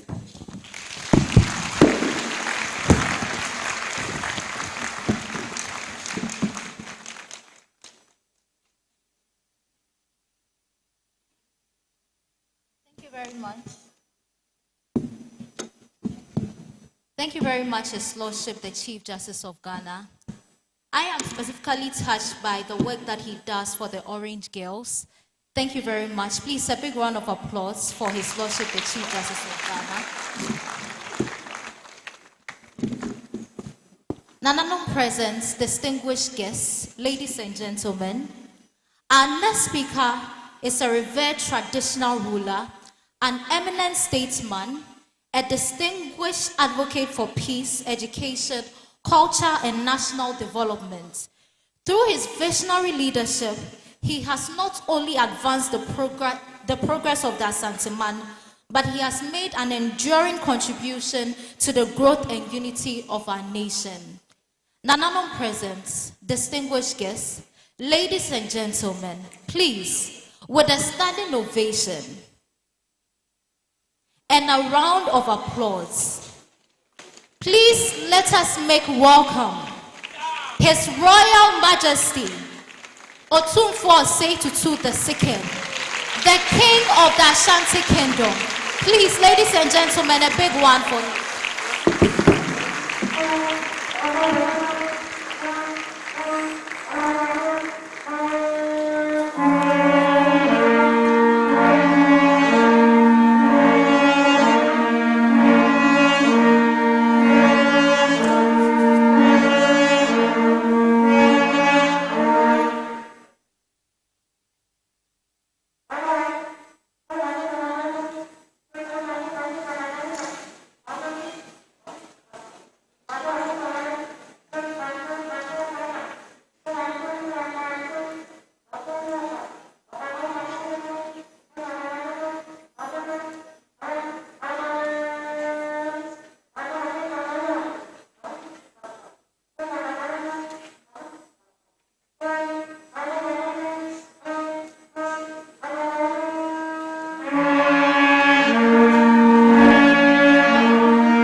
Mema krobia irifia ngumani kotokungen. Mema krobia irifia ngumani kotokungen. Asante chantro chmo champon fungen. Asante chantro chmo champon fungen. Asante sesiebo sumendite.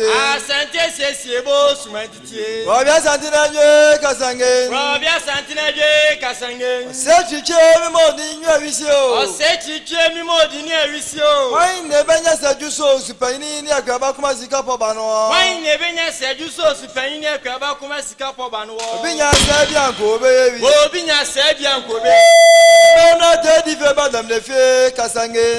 Menu tedi fe badam le fe kasangen. Chloba no champon nu funge. Oda fudadi ochmo champon nu funge. O so ni kroyo sumandite. O so ni kroyo sumandite. Eja kwa jale na dia se dinge. Eja kwa jale na dia se dinge. Akusibio kumblo chmo champon nu funge. Akusibio kumblo chmo champon nu funge. Eja kwa office frampo demni ferisi. Eja kwa office frampo demni ferisi. Se tutu mi modi nyu awisio. Se tutu mi modi ni awisio. Una na musuma nkabom empuntu oni nkoso ba Asantehemaa ne Ghana mayina. Una na musuma empuntu oni nkoso ba Ghana ni Asantehemaa mu. Obinya sabia nko bebi. Obinya sabia nko bebi. Lagwa bakana ne frampo demni ferisi. Lagwa bakana ne frampo demni ferisi. E ma dabindo da kwa yadungen. Me ma dabindo da kwa yadungen. Yiadom na ne dia ko bojo jota touchmo champon nufungen. Yiadom na ne dia ko bojo jota touchmo champon nufungen. O to sika sama na dijakungen. O to sika sama na dijakungen. Jakwe bo banko nyomfrawa. Jakwe bo banko nyomfrawa. Ina fre frampo demni fao. Ina fre frampo demni fao. Wasaji fogu nyagwa singen. Wasaji fogu nyagwa singen. Upresente na je kasangen. Upresente na je kasangen. Wo kuwele to belo de fagu nyagwa sa jumna chemera.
His Lordship the Chief Justice is requesting the use of this hall, and therefore they came to seek clearance from me.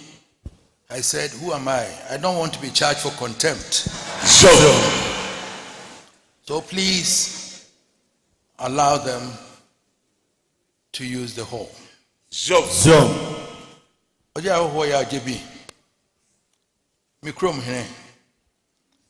Because that's where I was trained, so I always refer to him as my chief. He's the president and chairman of today's event. Your Lordship, Justice Bafuboni, Chief Justice of the Republic of Ghana, MAanhyia, venerable members of the bar and bench, Excellencies, cherished citizens of our dear country, Ghana, ladies and gentlemen. I'm deeply honored to be here with other revered traditional rulers in the midst of this distinguished gathering, a special guest of honor to reflect with you on a subject that lies at the very heart of our nationhood, the relationship between the Supreme Court of Ghana and by extension, the judiciary of the Republic of Ghana on the one hand and the institution of chieftaincy on the other. On my part, my Lord, and I believe I speak for all of us, the theme for the anniversary, honoring the past, celebrating the present and defining the future, is eminently apt. Equally, the topic of today's lecture, the Supreme Court and the institution of chieftaincy, is particularly apposite.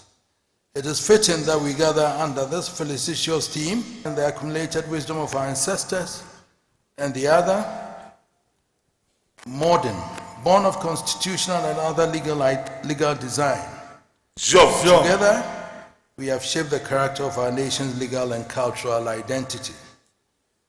Long before the colonial courtroom was built, as the Chief Justice intimated, the institution of chieftaincy stood as a principal organ of governance, justice, and social order among our peoples. The chief was and remains the supreme priest, judge, custodian of land, and symbol of the continuity between the living, the dead, and the yet unborn. Disputes were settled beneath the great tree, before the stool or the skin, through processes that prize reconciliation over retribution and community harmony over the vindication of narrow legal rights.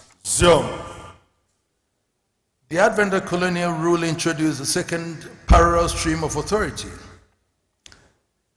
the English common law and its hierarchy of courts, with the Supreme Court eventually becoming the apex. For much of our colonial history, these two streams often ran uneasily alongside one another. Chieftaincy was at various turns courted and co-opted through indirect rule. Yet it also had its judicial functions curtailed and its authority made to answer to a foreign sovereign and foreign law. Independence in 1957 did not resolve this tension so much as inherited.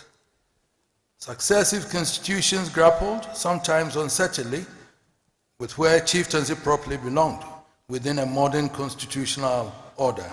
It is a matter of record that chieftaincy has, at different moments in our post-independent history, been sidelined by political actors who saw it as a rival center of authority. For instance, laws were enacted to de-recognize persons who, under customary law and usage, had been installed as chiefs. In the same vein, enactments were made to recognize persons as chiefs when they were not, by customary law and usage, qualified as such. Yet, chieftaincy has endured precisely because it commands legitimacy that no statute alone can confer. The 1992 Constitution marks the decisive turning point in this long history. Article 270 guarantees the institution of chieftaincy, together with the traditional councils, as established by customary law and usage, and expressly forecloses Parliament from legislating in a manner that detracts from or derogates from the honor of dignity of the institution.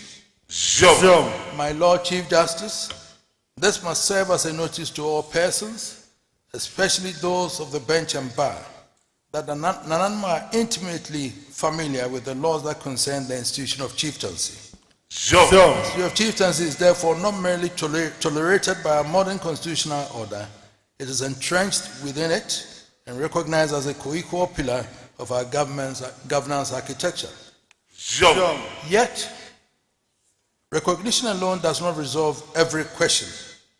It has fallen to the traditional councils, judicial committees of the Houses of Chiefs, and ultimately to the Supreme Court to give that recognition practical content. The Supreme Court has, over the decades, developed a substantial and increasingly sophisticated jurisprudence on chieftaincy matters, determining the boundaries of the exclusive jurisdiction of the judicial committees under Articles 273 and 274, the Chieftaincy Act, the relevant regulations and other related legal frameworks, adjudicating vexed questions of stool and skin succession, and referring the perennial disputes over stool lands to which our courts continue to devote considerable attention. In this role, the Supreme Court has acted not as a rival to Nananum, but at its best as a steadying institutional partner, a forum of last resort where the ancient wisdom of custom is tested against and reconciled with the values of our written constitution and other laws, including due process, non-discrimination, and the rule of law.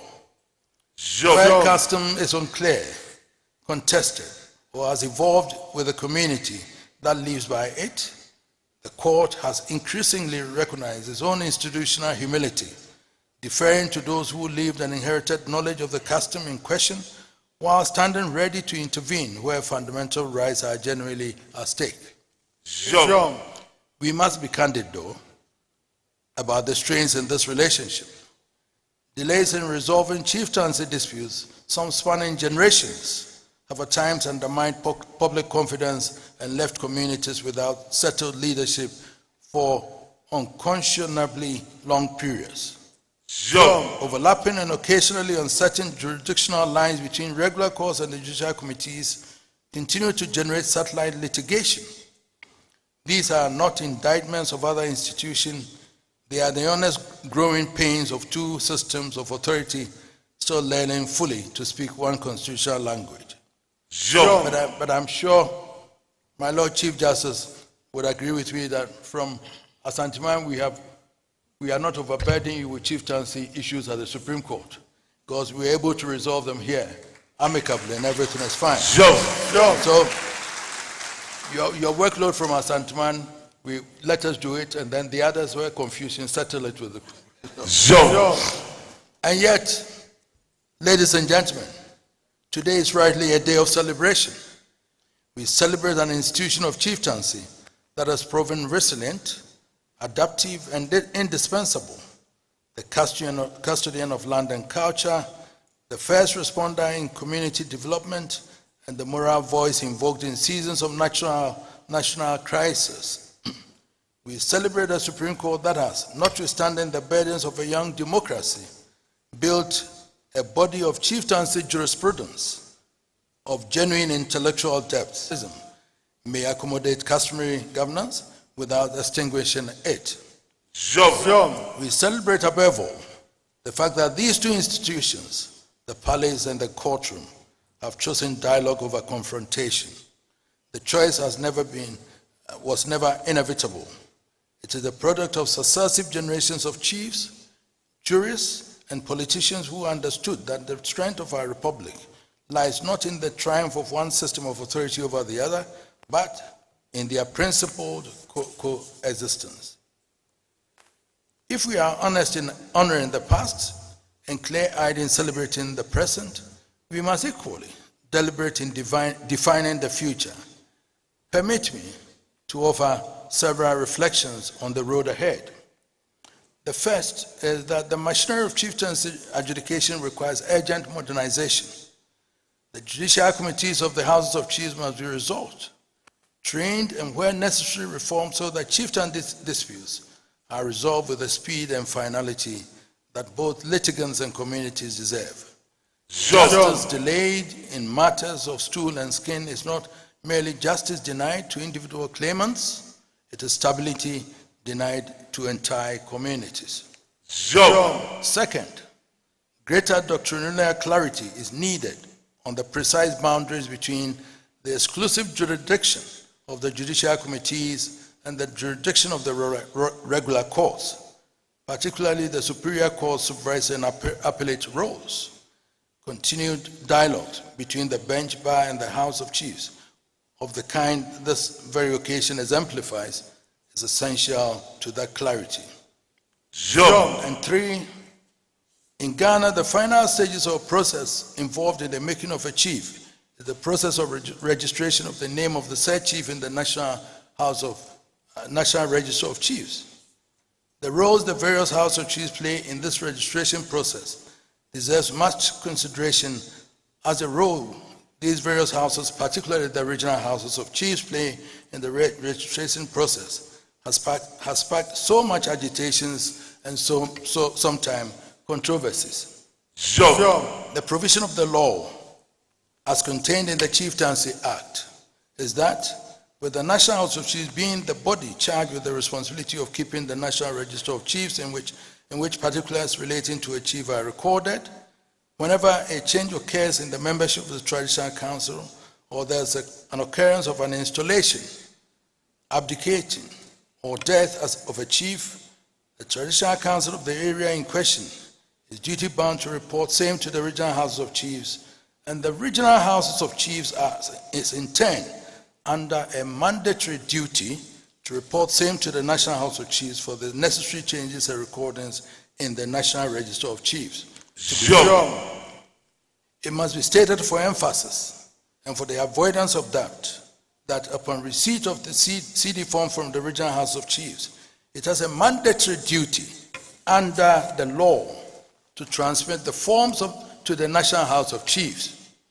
The courts have stated time and again that the duty of the Regional House is to transfer the CD forms to the National House upon receipt of same and confirmation of its accuracy.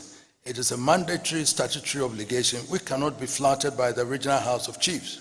The courts have also maintained relative to the duty of the Regional House in transmitting CD forms to the National House of Chiefs that no discretion arises unless there is a demonstrable legal impediment which the authorities have held to be death, abdication, and disposition. Consequently, the inevitable conclusion to be drawn from the above is that when it comes to the registration process, the CD forms pass through the Regional House of Chiefs, which acts as a conveyor belt or a conduit for transmission of the said forms to the National House for registration and nothing more. The fourth one, another issue of profound importance relates to land ownership within Asantehemaa.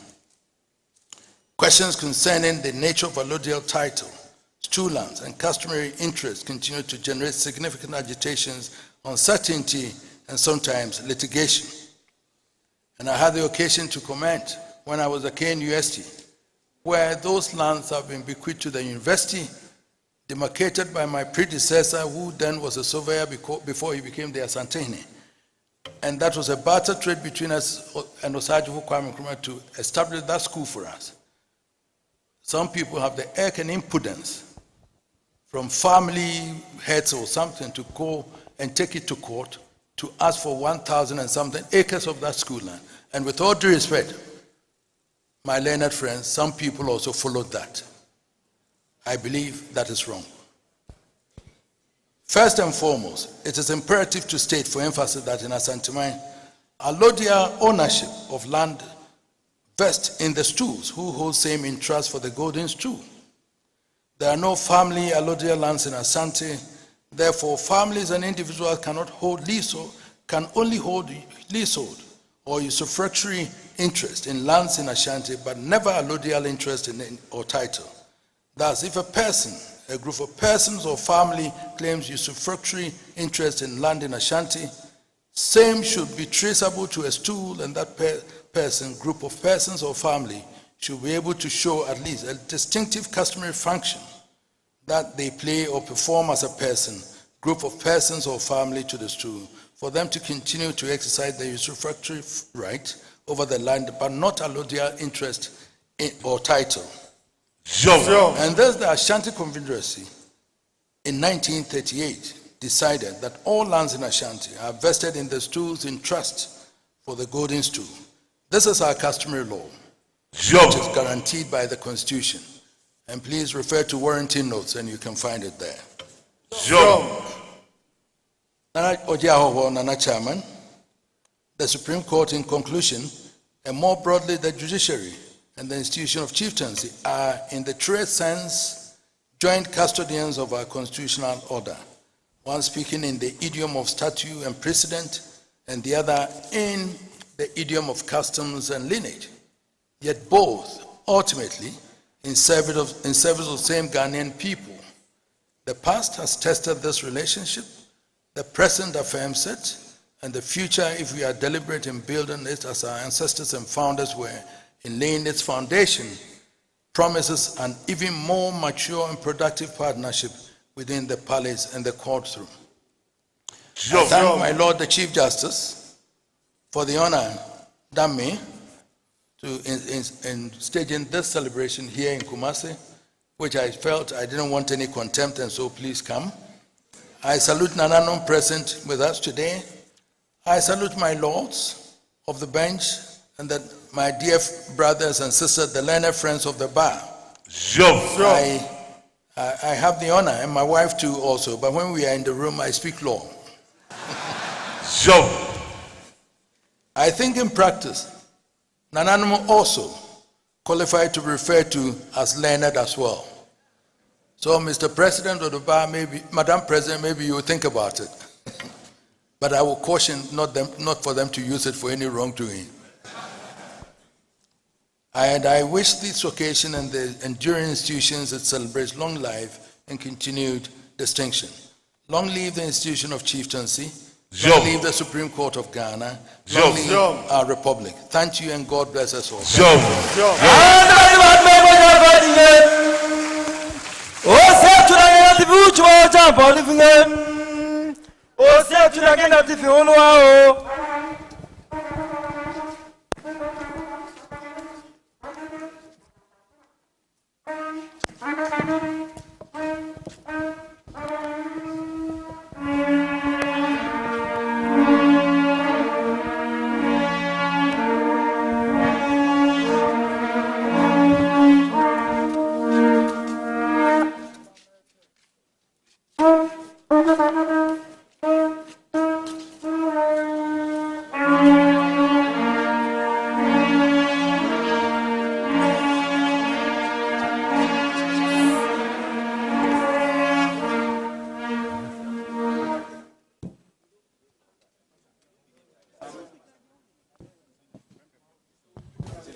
Distinguished ladies and gentlemen, please join me in giving another resounding round of applause to His Royal Majesty, the King of Ashanti, Otumfuo Osei II. Your Majesty, we are deeply grateful for your wisdom and your support. Thank you very much.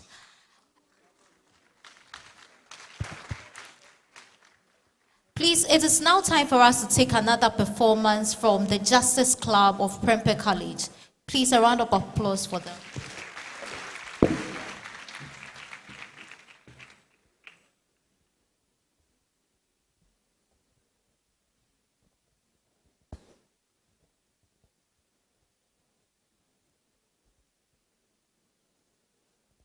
Jana Yasasini, our land breathes true truth. Our rivers whisper justice. Our ancestors rise in silence. Today, we honor the reign of the Supreme Court of Ghana, along with the chieftaincy and justice system. Today is the day that have been made to tell our story. Once upon a time, elders gathered beneath a tree or in the open space of a village, considering the grievances of men and women who sought justice. The widow whose farm had been taken after her husband's death. The farmer whose trusted friend had cheated him at harvest. The husband whose marriage had been a burden too heavy to bear. One by one they came with wounds, questions, anger, and with hope that someone would listen. There were no marble halls then, no wigs, no robes, no solemn cry of all rise. Yet there was law. Law sat among the elders. Law listened through weathered wisdom. Law spoke through custom, proverb, memory, and through the sacred duty to restore peace. But when the matter grew too heavy for the elders, it was carried to the chief. But when the chief himself stood between the people and their pain, who would settle the matter? Who could hear the voice that could not be heard in the palace? Who would weigh the widow's tears against the of the stool? Who could ask the strong to answer before the weak? Our fathers understood that a people must grow without abandoning their wisdom. And so we learned to transform. We learned that custom could meet written law. That the voice of the elders could find strength in the voice of the court. That tradition could walk beside procedure. Today, in the august presence of His Majesty, Otumfuo Osei II, occupant of the golden stool, Nana Piao, the Chief Justice, His Lordship, Justice Paul Bafuboni, Nananom, and the distinguished men and women of our land gathered here. Nananom nem penyimfo, ye chiachiam. We honor that ancient wisdom from which justice first drew breath upon this land. Before the statues, there was custom. Before law reports, there was memory. Before the bench, there was the stool. I did not replace them. I grew from them. For justice is strongest when tradition works hand in hand with proceeding. There had to be a place where grievances are taken to without fear. There had to be men and women trained to separate rumors from truth, accusations from proof, evidence from passion. There had to be judges who would sit not in favor of wealth, nor in fear of power, nor moved by anything, but guided only by fairness, equity, and justice. 150 years ago, before the soil that would become Ghana, I was established. I found a home, not merely a structure of stone, not merely a place where disputes are argued, but as an institution called to serve justice. I have stood through changing times, through the colonial rule, through constitution, written and unwritten, through the birth of a nation, through uncertainty and renewal, through struggle and silence. For 150 years, I have carried a sacred duty of justice. For 150 years, I have called persons to account so that justice and equity may prevail and the society may rest in peace. But when the Constitution itself called for its guardian, I answered. When liberty was seeking for refuge, I answered. When democracy needed its true meaning, I answered, establishing precedence. Into 4 verses, Attorney General, I reminded the nation that no office, however exalted, stands above the Constitution. For the Constitution do not bend for the convenience of men. Rather, men bow to the Constitution. In the 31st December case, I reminded government that history belongs not to those who wield power, but to the republic itself. That democracy is strengthened not by uniformity of thoughts, but by the freedom to remember, to question, and to disagree. In the Republic versus Tommy Thompson books, I affirmed that liberty must not be afraid of written word. That the nation confident in justice need not be afraid of ideas. Thus I have spoken, not for the government, nor against government, but always for the rule of law. I have suffered lash of criticism. I have suffered toppling of government when the power changed hands and the nation held its breath. I have survived the shedding of my own blood. I remember on June 30th, 1982, when Justice Cecilia Crantain Ado, Justice Kwedu Eje Ejapon, Justice Frederick Pokusa-Akwadie, and the retired Major Sam Akwa were taken in an act of violence which wounded the conscience of the people. Even though their blood poured out could not silence justice. For justice can never be silenced or buried where truth still lives. Their sacrifice is a solemn reminder that the democracy of the independence can never be a privilege. It is the lifeblood of every constitutional democracy. I have suffered and I have endured heavy hands that try to pull me down and bury me beneath doubt. Yet, I remain. I have survived the facelifts, the makeovers, changes in structure, changes in procedure, changes in personnel, and changes in time. Yet, beneath every new appearance, my calling remains the same. To listen, to weigh, to protect and uphold the law without fear and favor. I am the voice that says, bring your evidence. Let the other side be heard. Let justice prevail. Let truth be tested. I am the final court where the last question meets the law. I protect the innocent. I ensure that every guilt is never imagined but proved. For every judgment may shape a life, a community, a family, or even the destiny of a nation. So today, as I mark 150 years, I ask, will a nation, will a people permit me to stand still clothed in strength and dignity? For when justice stands, the republic stands. I am the Supreme Court, and my work is not done until justice is allowed to finish its work. And today, please, let me stand for justice. Not for today's generation alone, no, but for generations yet unborn. For 150 years of listening. For 150 years of serving. For 150 years of defending the rule of law. permit me to stand so that everyone will learn.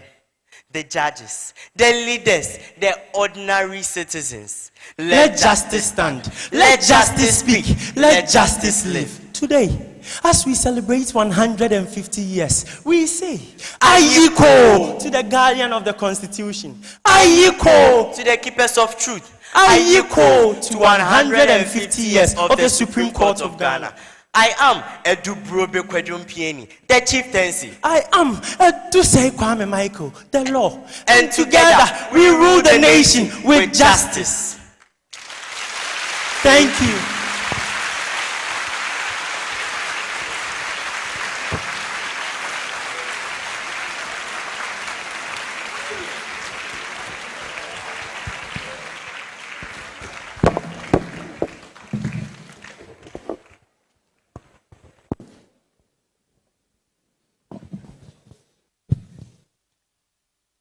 I'm wowed by that performance, taking us through the various phases of the Supreme Court. Thank you to our honorable students from Prempeh College. Lawyer Silas Kwekuyebua Akuwa, thank you for assisting them. Teachers of the school, thank you for putting this together. We truly appreciate what you have done. We will take the next event, but before that, shall I take this opportunity to acknowledge the presence of judges and magistrates of the lower courts. My lords, if you are here, shall we see you on your feet so that we can welcome you. They are all judges and magistrates of the lower courts, that is the district courts and the circuit court. Thank you for honoring this event with your massive presence. I would also take this opportunity to humbly acknowledge the presence of Nananom Yamamakwaba, Yadamasenso. Then my colleagues at the bar, Ashanti bar, you always do it and you make it great. My Lord, the Chief Justice, I have been told by my members and authorized to make an invitation to treat. This is not an offer.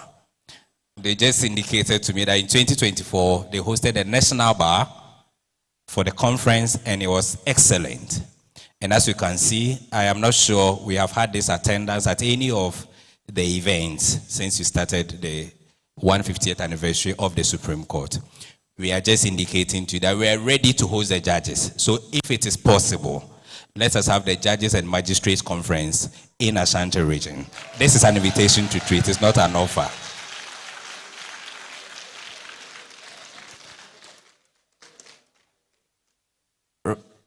My Lord, thank you.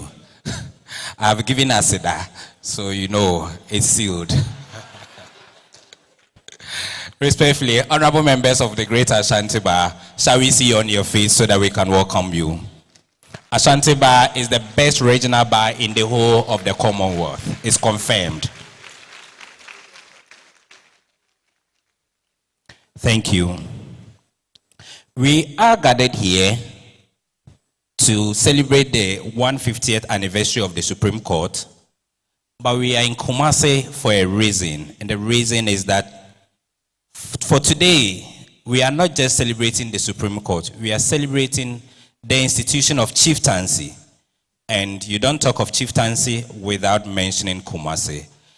One thing that is clear is that if everything has the national office in Accra, when it comes to culture and the National House of Chiefs, we have the national offices in Kumasi. That is an admission that Kumasi is the headquarters for culture and chieftaincy. Let's give it up to ourselves for that.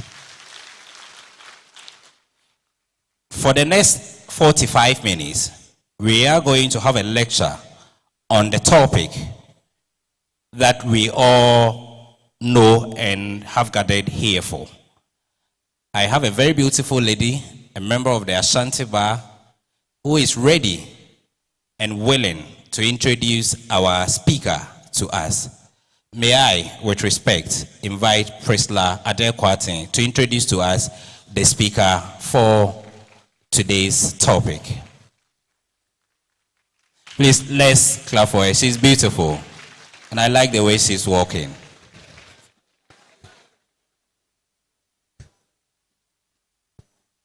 Welcome.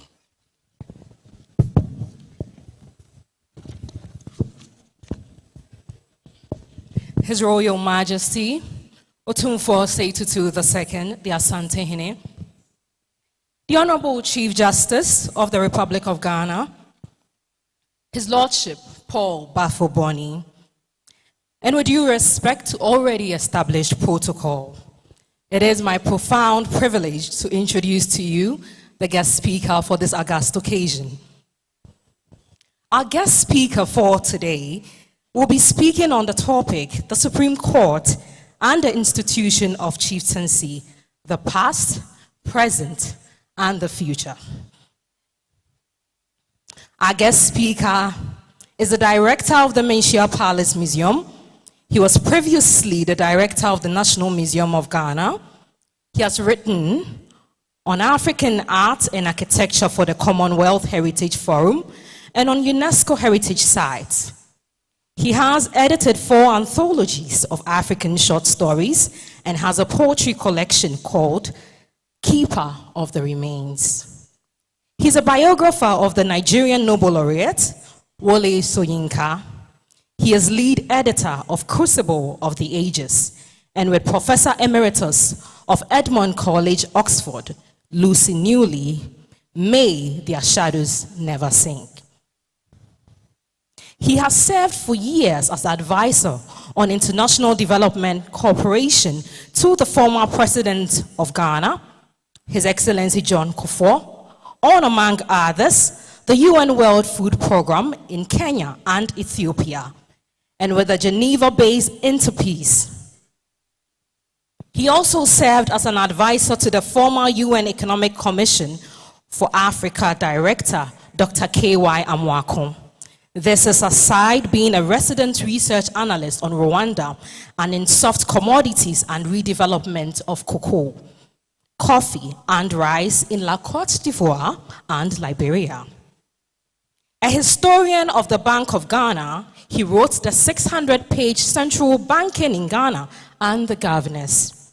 His work in over a dozen African countries led to Africa, a miner's cannery into the 21st, and his editorship of Pilgrims of the Night, Development Challenges and Opportunities in Africa, mainly contributed to by some faculty of the University of Oxford in honor of our former President Kufuor.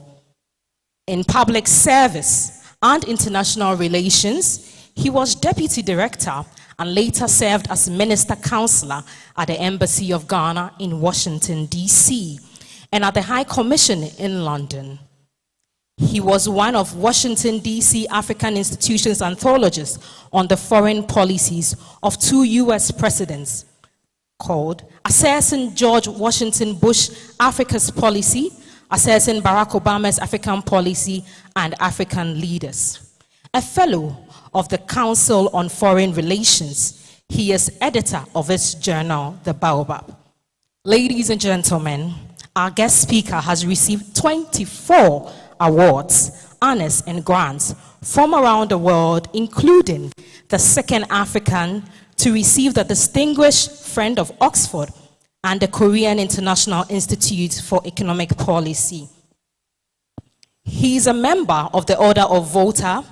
He was a research scholar at the Hutchins Institute at Harvard and the Exeter College of Oxford. And for 4 years, he was a Centenary Research Associate at the African Studies Center at the School of Oriental and African Studies in London. He holds graduate degrees from the London School of Economics, the School of Oriental and African Studies, and the University of Wales. His Royal Majesty, His Lordship the Chief Justice, ladies and gentlemen, I am certain that there's no better person to do us the honors to serve as the guest speaker than His Excellency Ivo Ajimai Dia. Please give a round of applause to him. His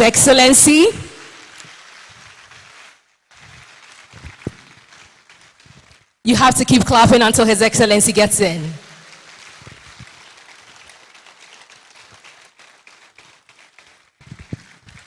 You're welcome.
Good afternoon.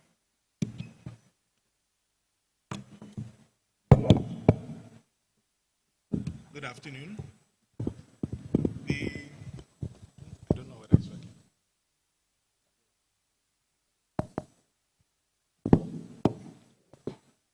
The matter with keynote addresses or lectures is that you don't get to be asked questions. In real cases, when questions are asked, they are outlets for escape.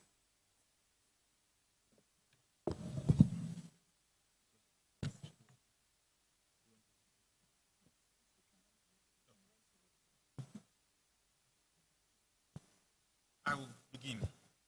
The matter with keynote addresses or lectures is that you don't get to be asked questions.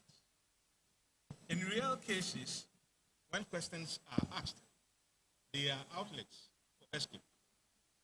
Not being a lawyer, an academic in the discipline, or a jurist, I made such known when the invitation from the Supreme Court came.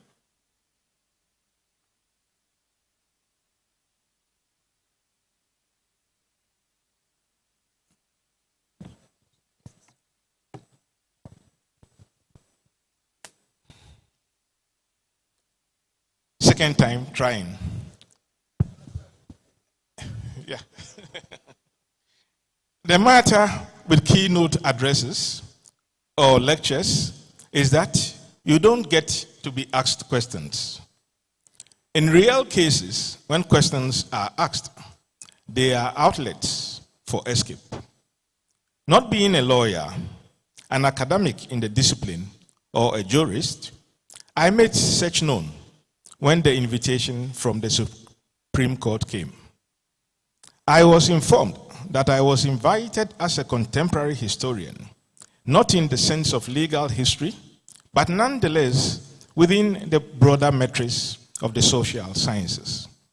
It is in this understanding that I find both my confession and my comfort in standing before you.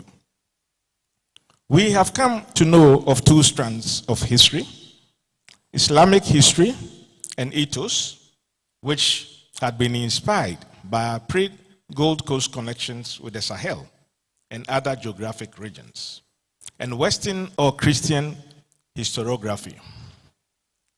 The latter had been our folder or knowledge. Our varying trainings are connected to this. It could, in your case, be from the ancient learned discipline of philosophy and its evolution, the Greek philosophers who came before Marcus Cicero, Marcus Aurelius, and others of the classical regime. The continuation was through imperial and empire days. The ultimate colonial heritage of modern law is about rules and regulations that order the desired behaviors we strive for in social relations that fell on us in another way. Societies existed long before formal legal systems and from the beginning of human community. We understood norms and obligations within our own geographic areas well before Ghanaian modernity or the last century of state formation. From the Akan forest states through the savannah into the Sahel, and back across the coastal belt from Keta through Accra to Axim, our people lived by laws rooted in custom, memory, and social order. There were European merchants and trade envoys all the way. The Portuguese, the Dutch, the Danes, the French, and of course the English, who built and inherited from amongst themselves in the 1400s the monuments of today. Yet, the very year they established a structure resembling a Supreme Court in 1876, exactly 150 years ago, was at a period in which areas that would later be assembled as the Gold Coast were actively resisting British ordinances, trade regulations, and land acquisition policies. Indeed, there was strong contestation regarding customary laws and traditions, whether in the northern parts in 1901 or earlier in the southern areas of the Akan states and the coastal regions. So these reflections will be snippets of historical recollections. So good were we with these modernist notions that we inevitably advanced in them. When the Supreme Court, constituted fully by the British, had operated for almost 20 years, there was the famous diplomatic delegation from the Asante court that traveled to London, intending to protest against the invasion of Kumasi. Unable to initially find a native lawyer, the Supreme Imperial Commander, Joseph Chamberlain, ordered the invasion of Kumasi before the mission's return in 1896. The delegation had, prior to their return, found a Fanti lawyer from Anomabo, Kofi Asim, who provided the needed legal services from 1892 onwards. Others who support and got interested, including William Ado, Thomas Helton Mills, and Charles Bannerman of Accra. Though the last two were guards, they also traced their roots partly to the family of the Asantehemaa Osei Yawakoto, 1824 to 1833. That is, Osei Yawakoto is Otumfo's direct matrilineal lineage.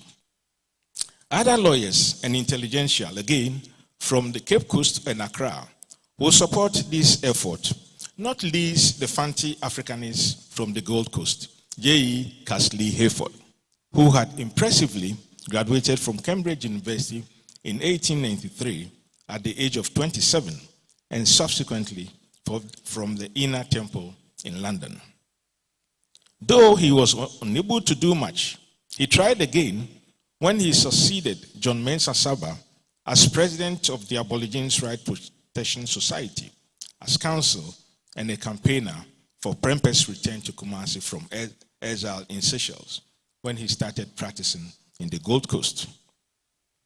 Before this, the 20th king of the Gan state, Taki Teria I, who reigned from 1862, defied British trade ordinances, policies, and taxes, describing them as exploitative, and refused their land acquisition request. He also refused to close strategic coastal trade areas to Asante. Described as uncooperative by Governor Hudson, he rejected an invitation to join the invasion and takeover of the Golden Stool, and described these as greedy British protocols. In 1880, he was exiled to Elmina until his triumphant entry to Gamashi in 1883 as an advocate against unfair trade ordinances before the World Trade Organization was established. And so, more than a century and a half after Samuel Rushdie's empire rise back, the cultural contestations were already underway, long before his treatise with an uneven scale that will tilt imperial justice for decades to come. In that same 19th century, the British historian Ivor Wells, in his comparatively little-known work, Wa and Walwali, Islam and Politics in Northern Ghana, of what he describes as a small but independent wali politic, which was distinctive in the sense of his three authorities of king, imam, and chief. It had clear-cut constitutional provisions until the colonial intrusions and social disarray, not just from the British, but the French and its enclave in nearby Senegal, Mali, and Ivory Coast, especially in the 1930s. That it survived so long with these indigenous structures was a credit to its makers. Imperial institutions in history were not trustworthy. The first 70 years of the Supreme Court was a gloria to England's roses. It took over a half century for the chiefs and people in Asante and the northern part of the Gold Coast to accept this 1876 Supreme Court, which after all discriminated against others from its supposed dispensation of justice.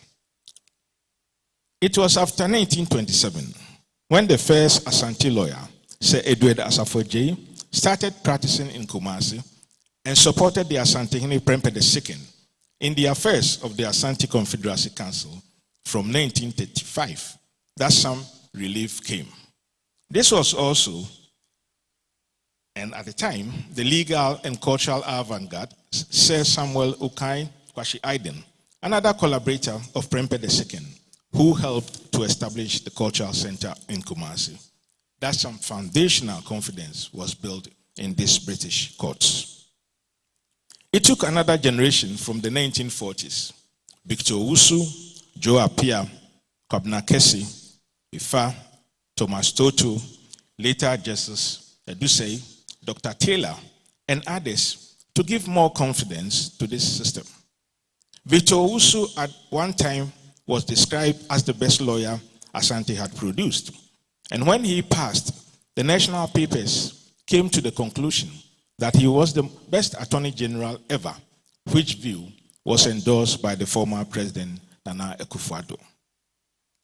Joe Appiah, in the autobiography of an African patriot, recounted that they became so popular, these African Banglo lawyers, that when he traveled to do cases, he was met with brass band music procession to the court premises.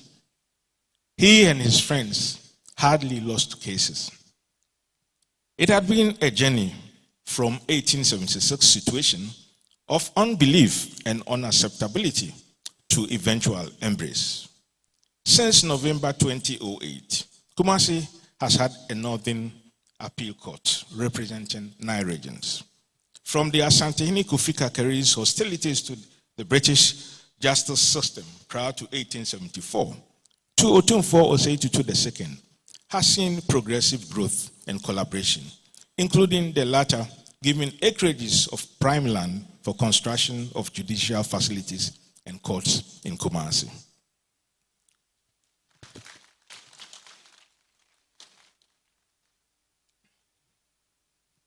I will gladly recommend to you a manuscript I have had the opportunity of reading and soon to be published, a practical guide to legal professional ethics and advocacy by an appeal court judge, His Lordship Justice Nana Berimaya Kodia Opon, which looks into growth and decentralization.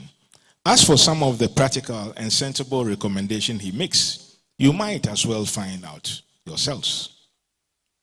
These moments and the individuals who shaped them have contributed to who you are today and of the early transformation of the Supreme Court.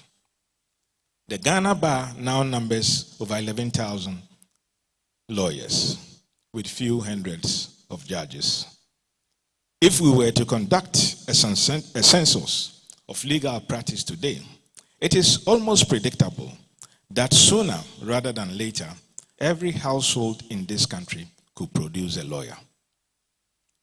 As I indicated earlier, in every era, whether ancient or modern, community systems regulated conduct and maintained order. In the medieval times in Africa and homewards to the Akan forest states of the 1600s, emerged the kingdom of Dentra in today's western region, whose ruler was a formidable Buamponsim. He created traditional trade governance systems. In the opposite direction to the east, in what is today the small town of Akwemu, would emerge another traditional power with elaborate socio-cultural institutions. Komfo-Anokye's dramatic meeting with the young Asante royal Osei Tutu is well known. After the War of Liberation, as the story is all too familiar, the two came to the realization that what Dintra and Akwemu lacked were legal institutions to strengthen governance structures, what we may call today a constitution. They concluded that empires collapse easily and societies disintegrate quickly when civil wars arise in contests where laws are not codified, largely because such norms remain unwritten and unenforced. Bosman, the Dutch trade diplomat and envoy with considerable interest in trade law, was on record to have said that by 1690, Asante was virtually unknown. By 1701, it had become the most powerful state in the Gold Coast. Many commentators attributed this to the military structures Osei Tutu developed to wage the wars, but more importantly, the legal institutions he later on built around them. The governance structures that evolved and the laws that regulated these, that is 300 years ago, were later on largely adopted by evolving traditional courts. That is the traditional laws and customs, the functional definition of marriage, family, social class, poverty, property rights, including land tenure arrangements and natural deposits and inheritance. Each of these norms had evolved from deep political and social anthropological values. The 777 laws of Komfo-Anokye constitute the corpus of Asante and to some extent Akan. We found similar developments around the coastal cultures from Keta through the Ghana states and the philosophical insights of others like King Takiteria.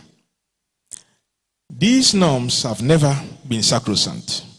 They have undergone self-review, national reform, and constitutional amendments, including expansions of freedoms such as speech and religion, as well as the incorporation of international obligations grounded in fundamental human rights. When centuries later, we promulgated the Constitution of the Fourth Republic in 1992, we did not rely solely on inherited colonial knowledge or the professional expertise of the intelligentsia. We also drew upon the centuries-old traditions of chiefship, which the modern Constitution itself acknowledges and affirms.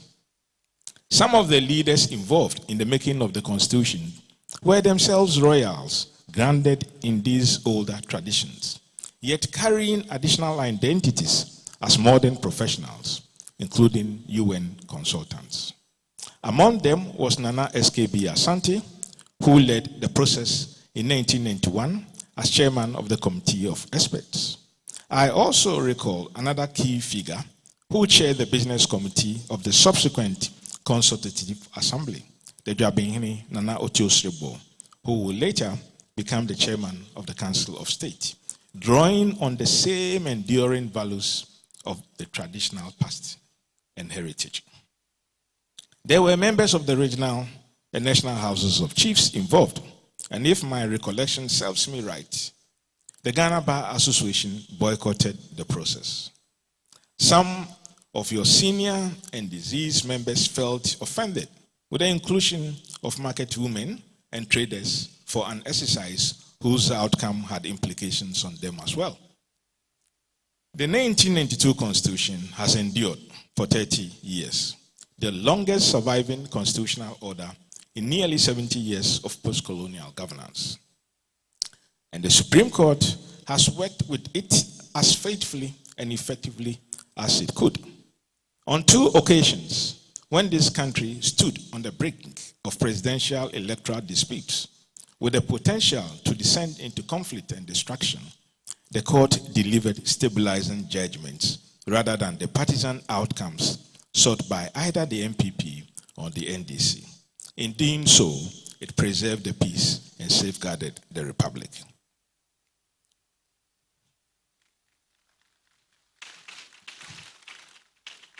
As we celebrate 150 years, we must remember the ancestral convergences, events, and cultures that directly or indirectly shaped this journey. Long before this moment, indeed, if we return to post-colonial times, we see that law, its interpretation, and its application were central forces that brought African leaders together in Manchester in October 1945 for the 5th Pan-African Congress. W.E.B. Du Bois attended, as were the emerging leaders at the time. Kwame Nkrumah as co-secretary, Julius Nyerere of Tanzania, Awolowo and Azikwe of Nigeria, Jomo Kenyatta of Kenya, Henson Banda of Malawi, who came to live in Kumasi at African Bungalow after the conference before he became the president of Malawi. There were also Joe Appiah Enakweje of Ghana and the great Caribbean delights, C.L.R. James and George Padmore.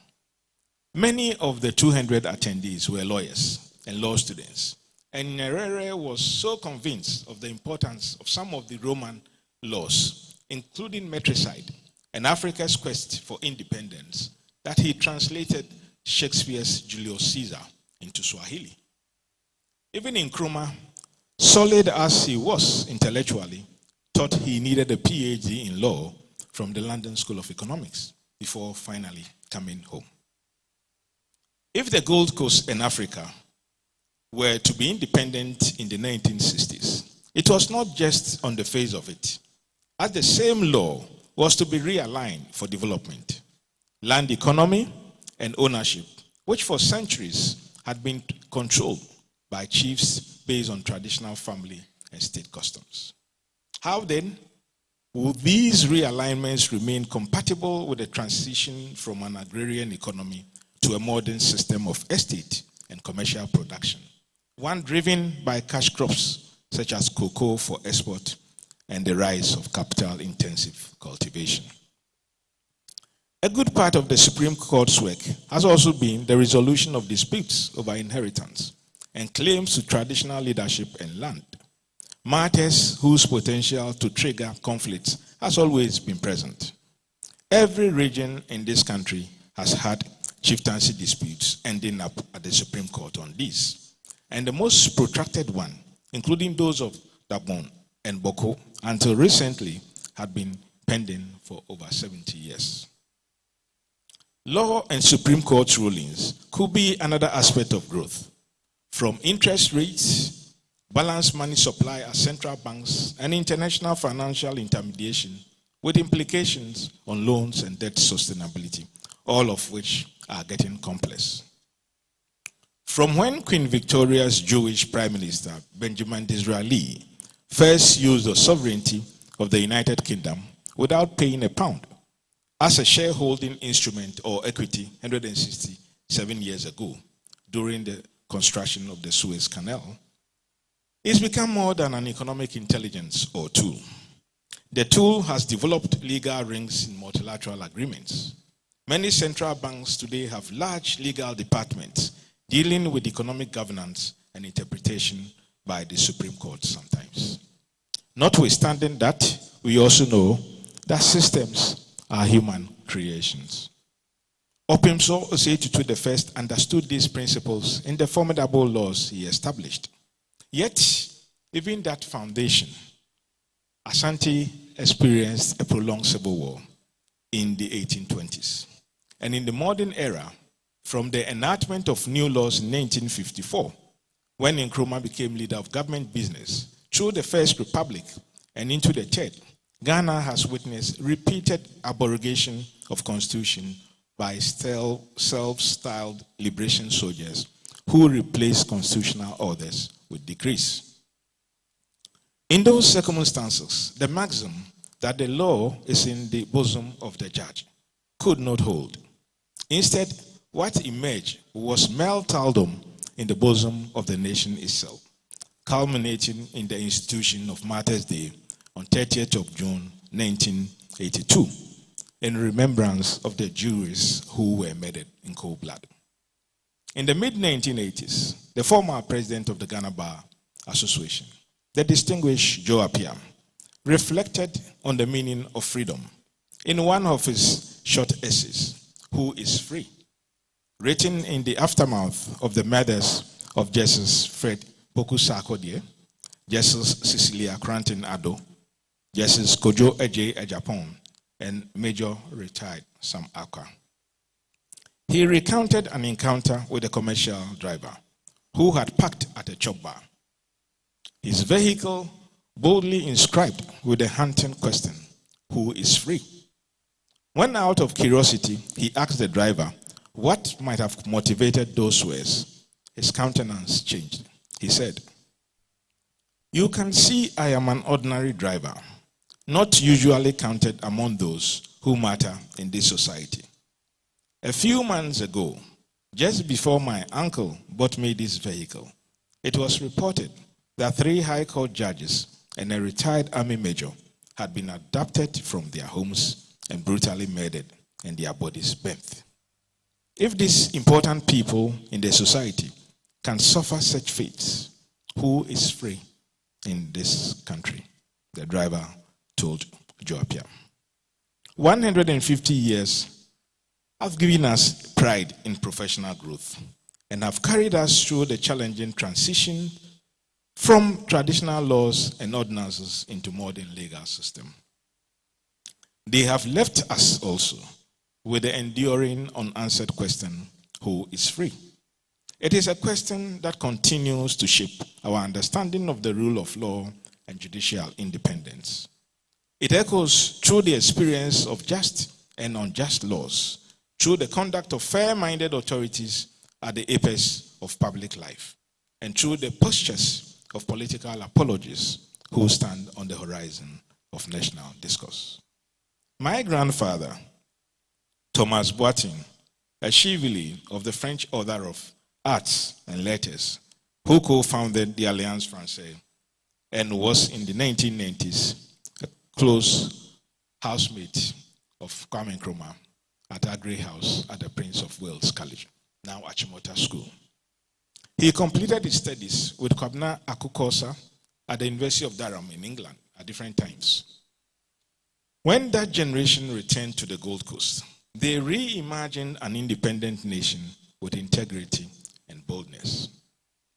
Nkrumah appointed Sir Akukosa as his first Ghanaian Chief Justice in March 1957. It was a major phase of the Supreme Court's evolution. Akukosa knew the political temperature in Ghana in 1962, and the fact that he could easily lose his position, as Nkrumah was expecting nothing short of the conviction of all 5 defendants in the Kulungugu trial. A prelude to that situation a year earlier, in 1961, was the classical Ray Akoto and 7 others, which most of us learned in government studies, in which J.B. Dankwa, before the Supreme Court, was told that the Preventive Detention Act was not against the Constitution of Ghana, as Nkrumah thought so too. Akokosa's unconstitutional removal, which he anticipated, according to my grandfather's tale, was a sacrifice he made for what he called the ethical future. Supreme Courts can be vexatious, especially against political filaments that cannot sometimes afford restraint. The considered apostle of political liberty, Prime Minister K.A. Buzia, with his no court pronouncement against Salah, as the court sought to protect the independence of public service, was troubling, even if sometimes cited out of context, as some defendants say. It means the Supreme Court can participate in legacy labels that politicians without patient capital can regret, and then it gets registered, not in the forgetfulness of history. If sometimes there is depreciation of boldness and integrity between the court and chiefship, as is imputed this day by some, the restoration of appreciation is in your hands. And the old fashion of integrity and boldness should still color the laws and judgments in your bosom. Of course, there has also been growth in hybridity, a fusion of tradition and modernity. We speak of alternative dispute resolution and have in our midst its most essential contemporary practitioner, your guest of honor, the Asantehemaa Otumfuo Osei II. We know it took almost a century to resolve the Dagon and Boko crisis. It ranged across the administration of 4 presidents of this republic for more than 30 years. Their final resolution through the Asantehemaa and his eminent chiefs, who endorsed many of the verdicts by the court, demonstrates how alternative sources of authority working together can secure peace. It showed that when customary leadership and traditional institutions align, durable settlements become possible.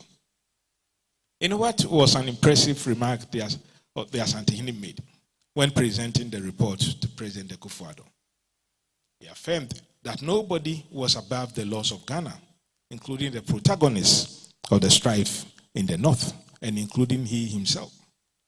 He added that by those same laws, whether understood in their traditional or modern senses, when his time comes and he departs, Asantehemaa will endure, because the customs and traditions that brought him to the Skadra or the golden stool will be the same ones that will bring his successor. This sacred obedience to the law by kinship and the wise has been a platform for our common humanity. In a mightier precedence of over 800 years ago, it led to the almost divine gift to the world of the Magna Carta, one whose ever-moving spirit 163 years ago led to Lincoln's famous Gettysburg Address of "Our fathers brought forth on this continent a new nation, conceived in liberty and dedicated to the proposition that all men are created equal." This is immortal philosophy in law. Positions like those of the Asantehemaa and other traditional leaders should make the work of the Supreme Court a bit easier. In many other customs and traditions in Africa as well, we find that when traditional conflict resolution methods have been applied in collaboration with Western legal training, they work better. Or even if applied alone, they yield desired results. I sometimes work in Rwanda on economic development, a country many people cite as a demonstrative model that governance systems can indeed work. In doing so, many commentators overlook one of its most profound contributions, the Gagasa courts, based on an indigenous Rwandan concept focused on reconciliation and forgiveness, emphasizing voluntary acknowledgement of wrongdoing and restoration of relations. Without those indigenous mechanisms, and without the vision of leadership that guided it, Rwanda's story might have been yet another chapter of prolonged tragedy. Since you are here, of all places, you may be indulging a little proverb. Humenisumami tina chimi enunam. Antelopes walk in pairs, so one may rescue the other in time of danger or emergency. In his 2025 Nobel Prize in Literature acceptance speech titled "Enough About Angels," the Hungarian novelist Elke sought to deepen the meaning of this century-old proverb in his English cultural context. Cultivate friendship, maintain guiding relations rooted in old customs and traditions. For angels, he says, are difficult to find these days. You cannot answer to all the afflictions of illness, as you cannot also claim credit for many of the progressive developments over the years. But you can at least help to build on some of them.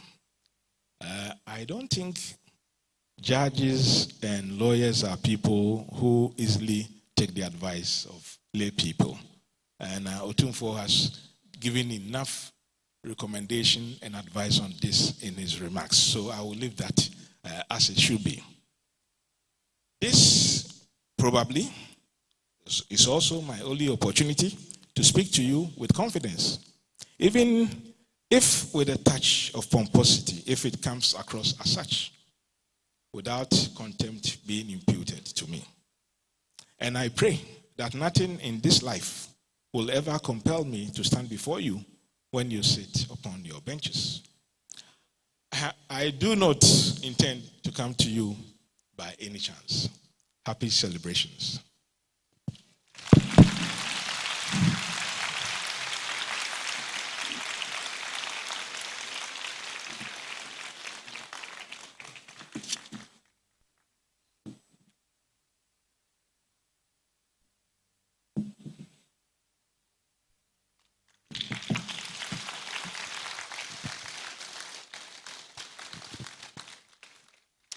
Thank you very much, His Excellency Ivor Manhyia. Thank you so much for such insightful words. We will take another performance from some students of Prempeh College. Please, a big round of applause for them as they come.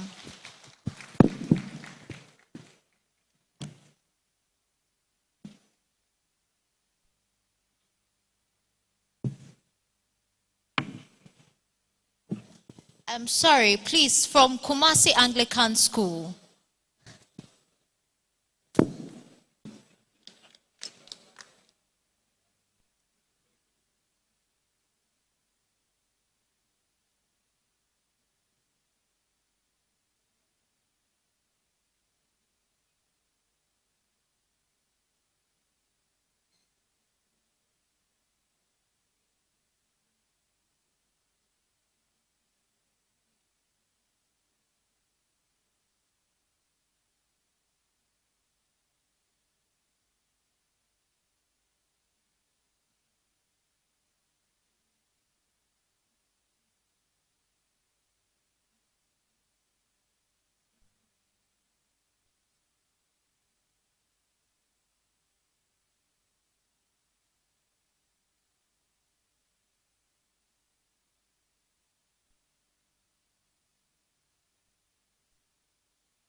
Your Royal Majesty, Otumfuo Osei Tutu II, Asantehemaa, the Honorable Chief Justice, His Lordship Justice Paul Bafuboni, Your Lordship, Justices of the Superior and Lower Court, President of the Ghana Bar Association, the Honorable Regional Minister, Nananom, distinguished guests, ladies and gentlemen, a very good afternoon to you all.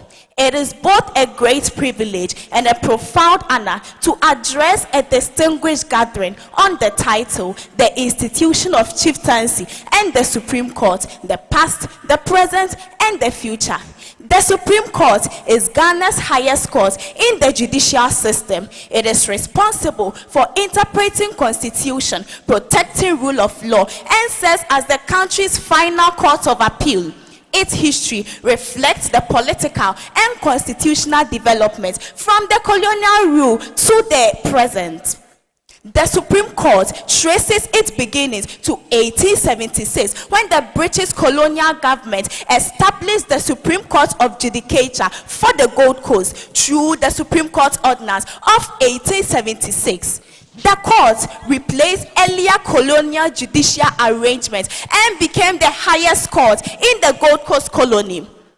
When Ghana gained independence on 6th March 1957, the Supreme Court continued to operate under this government. Military government occasionally suspended constitutional development, but the Supreme Court became one of Ghana's most important judicial institutions throughout history.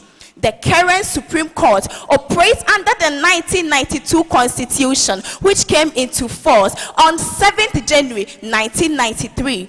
From its establishment through the British colonial rule to its constitutional rule, the Supreme Court has risen and developed to be one of Ghana's most important democratic institutions. The Supreme Court's bench and the chiefs 150 years together of harmony. Today, I stand before you to tell you a story of a stool, a gavel, and a nation. A story of the past, the present, and the future. Long before modern courts were built, long before legal books were written, long before wigs and gowns became symbols of justice, there were chiefs. Chiefs who sat beneath the ancient trees listening to the voices of its people. They settled disputes, protected traditions, and preserved peace. They were custodians of culture, guidance of the land, and keepers of identity. The institution of chieftaincy was not merely a title. It was leadership. It was responsibility. It was service. From generation to generation, the wisdom of our sisters was carried through the institution of chieftaincy.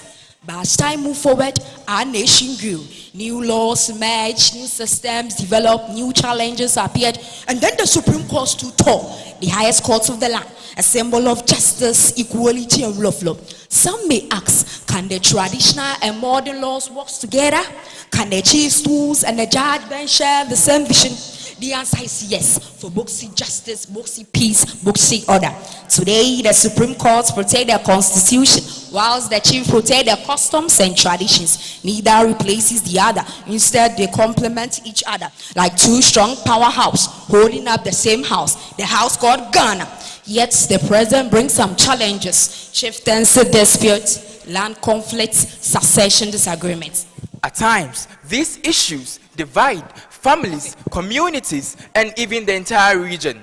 When such conflicts arise, the law becomes a guide. The Supreme Court helps ensure that justice prevails, not through anger, not through force, but through fairness, evidence, and constitutional principles. Because true justice does not shout, it listens, it reasons, it decides. And now, we look ahead to the future, a future where chiefs embrace innovation without abandoning tradition, a future where young people respect our culture while promoting development. A future where technology, education, and good governance work hand in hand with our cherished customs. The future belongs to us, the youth. We must respect our chiefs. We must obey the laws of our nation. We must become bridges between heritage and progress. Because a tree without roots cannot stand, and a nation without justice cannot thrive. The Supreme Court and institution of chieftains are not rivals. They are partners. Partners in nation building, partners in peace, partners in preserving the Ghana we love. So let us honor our present, strengthen our past, and build a brighter future. A future where souls remain respected. A future where justice remains supreme. A future where tradition and law work hand in hand. A stronger nation is born.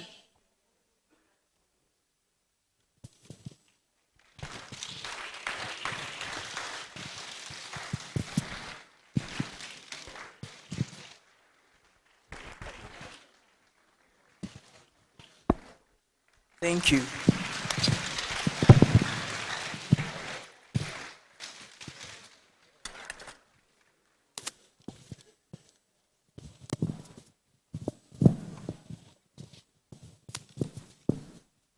Please, let's do it for them again.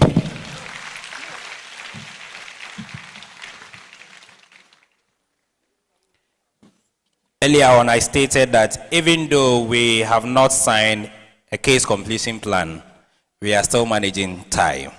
So we are doing that.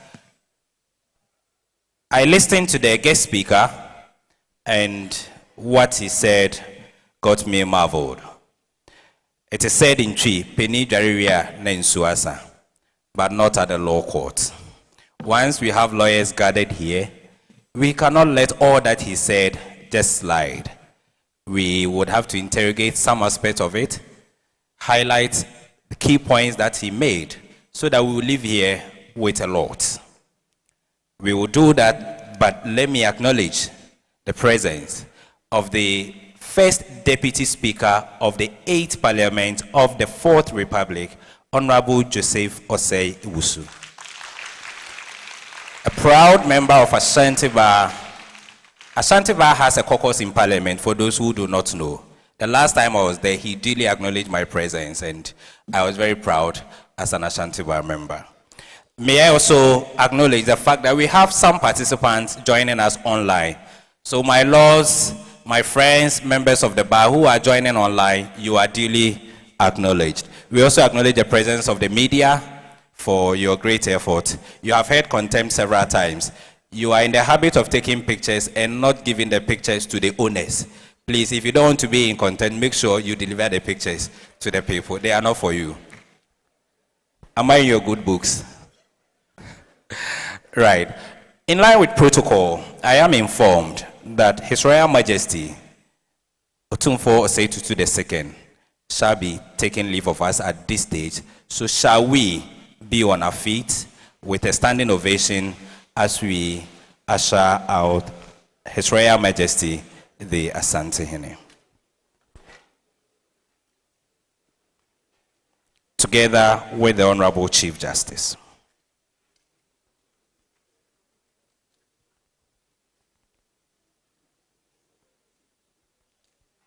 And all Supreme Court justices, please, you are to be part of it.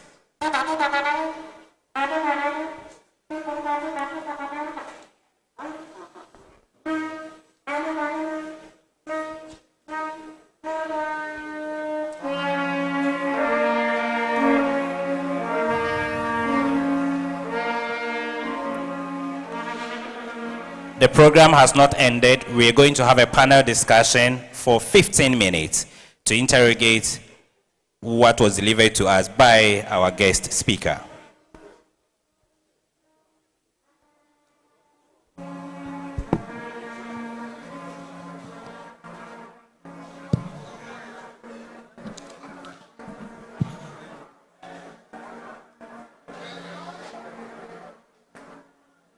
Honorable members, we can take our seats.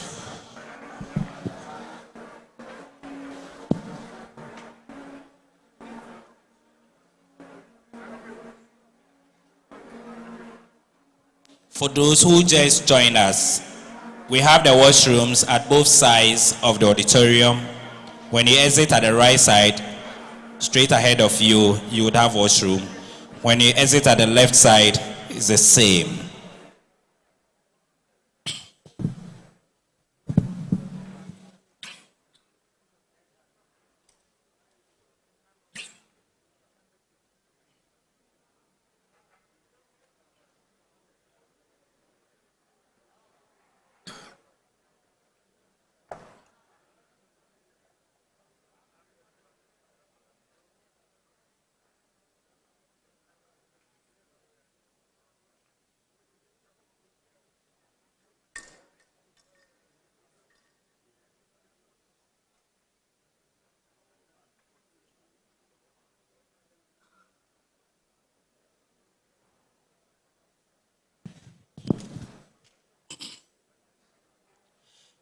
Can we please take our seats and take the next event?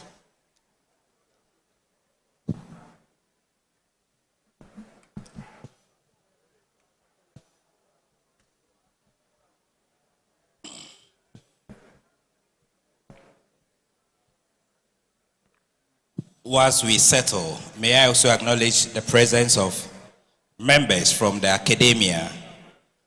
My own very good Professor Chris Adumakokwache is here. Shall we acknowledge your presence, sir?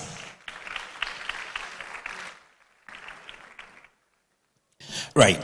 As I indicated, we'll be using 15 minutes to dissect what was given to us.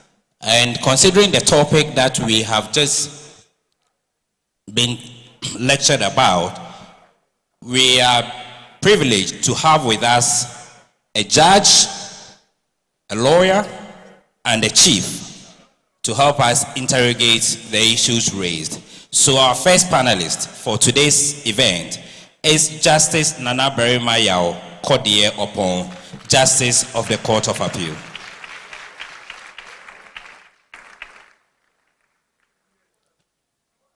The law is taught at the school, but practiced before the court. So if we have a chief and a judge, it is only befitting that we get one from academia. Kindly join me to welcome Professor Chris Adomakokwachi as our second panelist.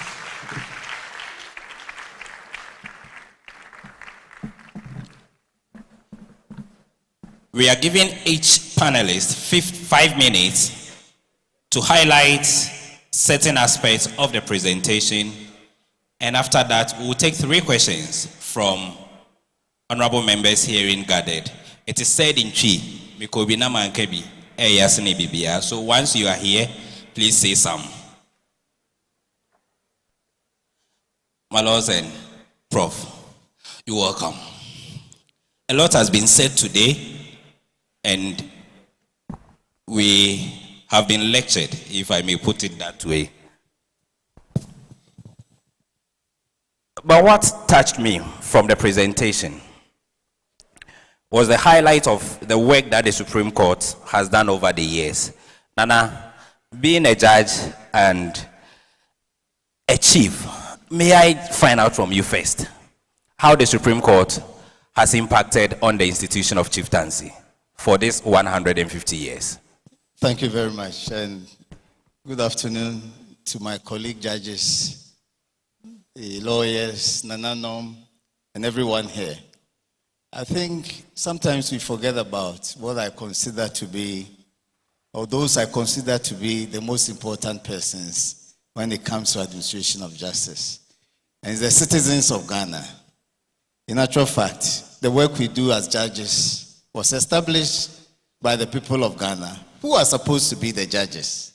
But because all of them cannot be judges, they say justice emanates from them, but they have selected a few to do so on their behalf.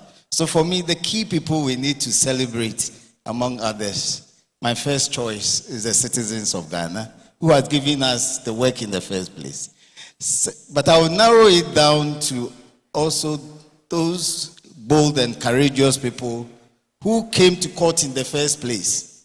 Because without the Bafo Akutos, without the Tufo, Amwaku Tufos, without the others who came to court, the Supreme Court couldn't have survived. Because if nobody comes to court, then there cannot be a court. We judges cannot refer cases to ourselves. If you are my church member and somebody is trespassing on your land, you just cannot come and see me to give you an order. You need to come to court and argue your case. And it is out of that we've been able to distill and fashion out the principles that we have today. In actual fact, if there were no litigants, the Supreme Court would have no work to do and wouldn't have survived. So let us not leave them out. It is because of them that we've been able to get this far.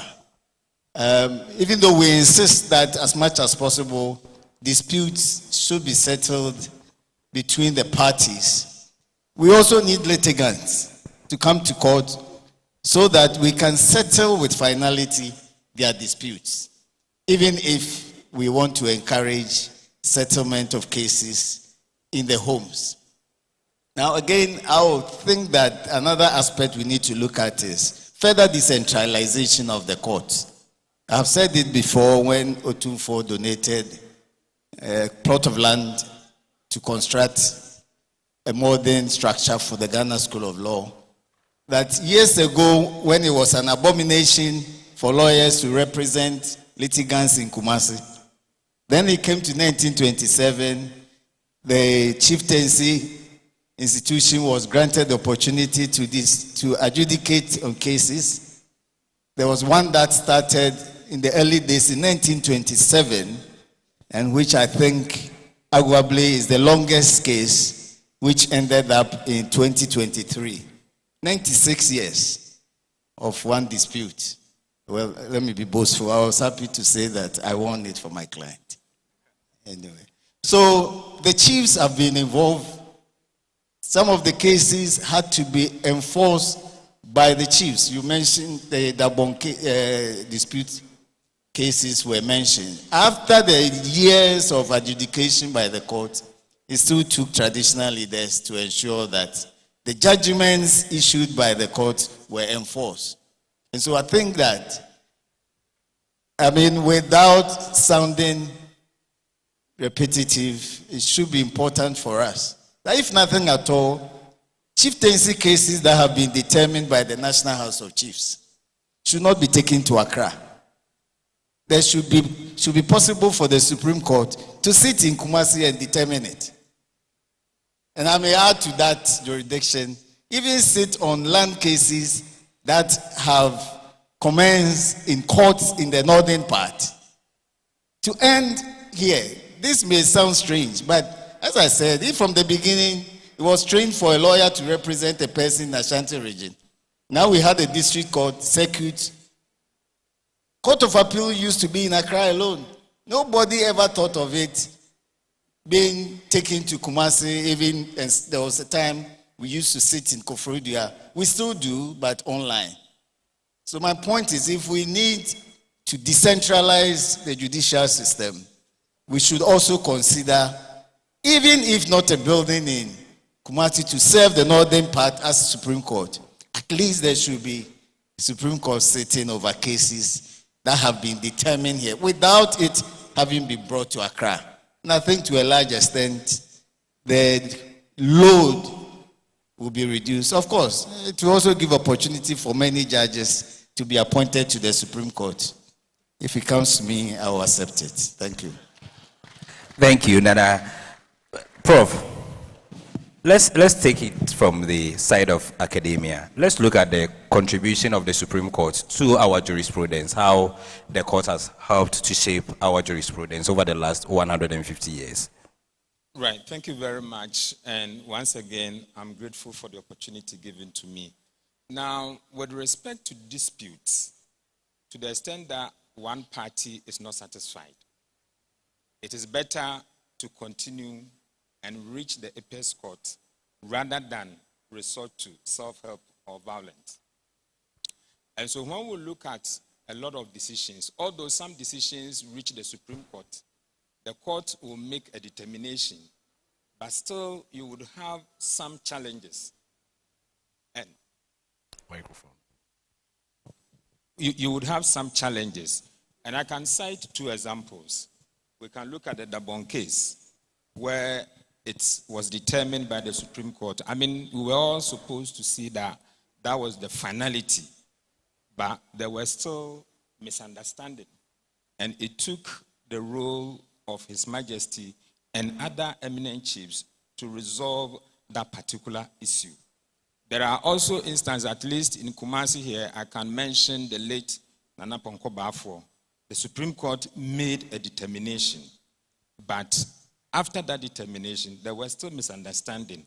And it also took the intervention of His Royal Majesty for him to leave, and then there was peace. So the Supreme Court has assisted us. That's why nobody can run away from it. But there are instances where, as a final appellate court, a decision will be given, but still there would be a misunderstanding. At least in school, we say that until that precedent is, the Supreme Court gives another decision, we are all bound by that particular decision, and then we all know the principle of judicial precedent. So it has really helped us. It has really helped us in so many areas of our lives. Thank you, Prof.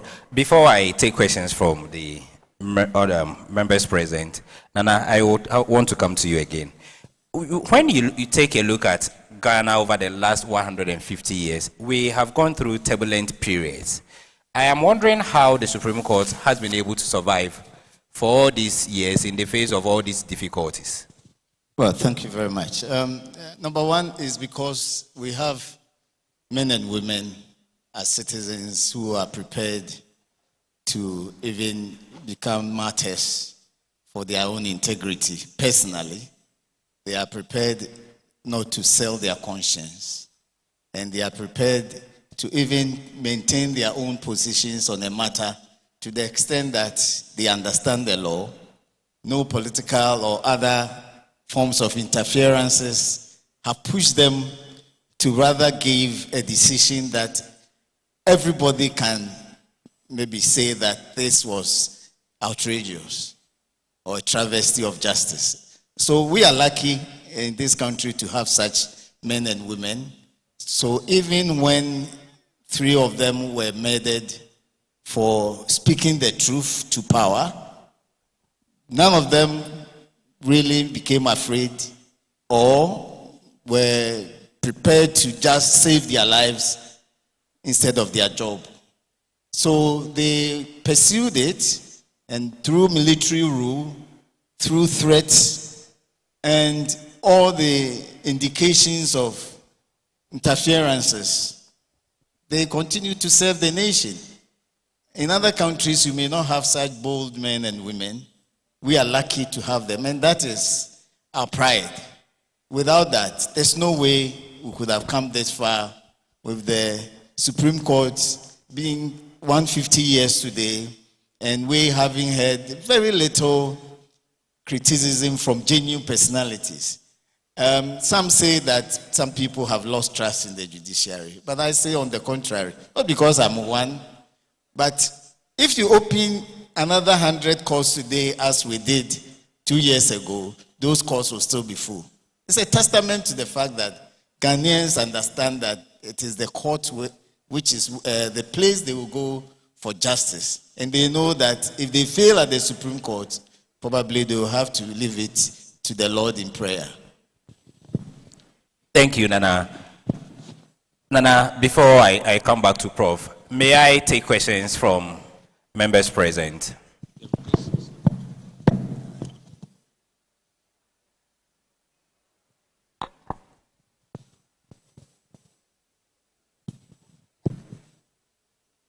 Please, any question? We are at Manhyia. And to wait, we will question Uchi. Yes. Any question from the floor?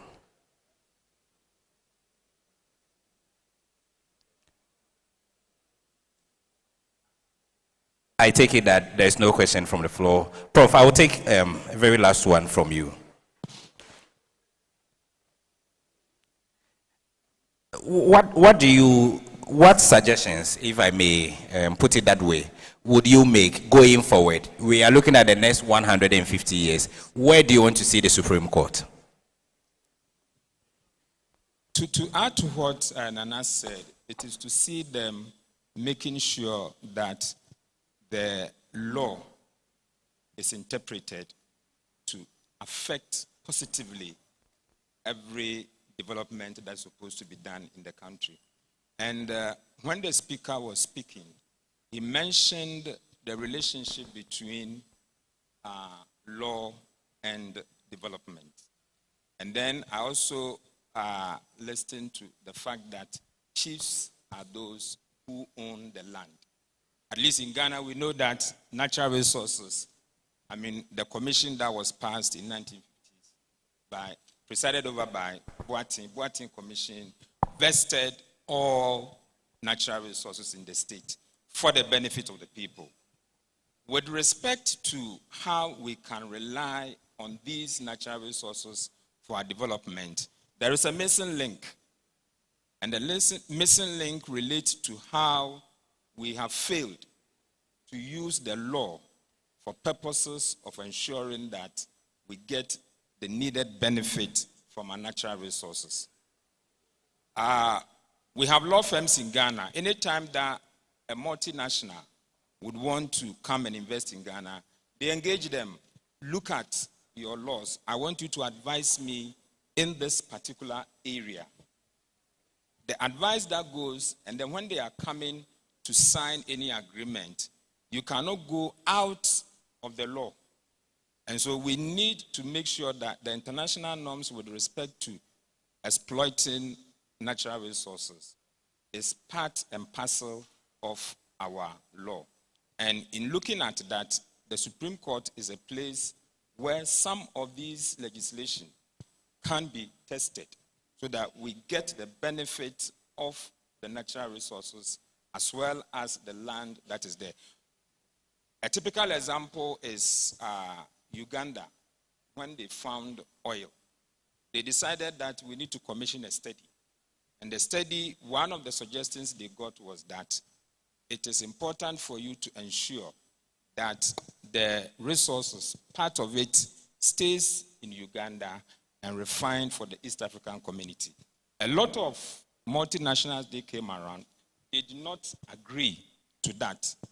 But eventually, they were able to get another company that agreed that we would make sure we give you something that you would refine for the community. And I think that some of these things, my plea to the chiefs is to start the advocacy and ensure that whatever is on their land, what is the nature of the law. And I think that if there is anything that is to be done, the Supreme Court will be prepared to ensure that that particular piece of legislation is also interpreted to suit the benefit of the individuals who reside in that particular community. Thank you, Prof. Nana, your last words, and in giving your last words, if you may also highlight on how we can deepen the relationship between the Supreme Court and the institution of chieftaincy. Well, my last word is to rely entirely on the speeches that have already been given, and I have nothing more useful to add. Thank you very much. Thank you. Shall we give it for our panelists? Thank you, Nana. Thank you, Prof.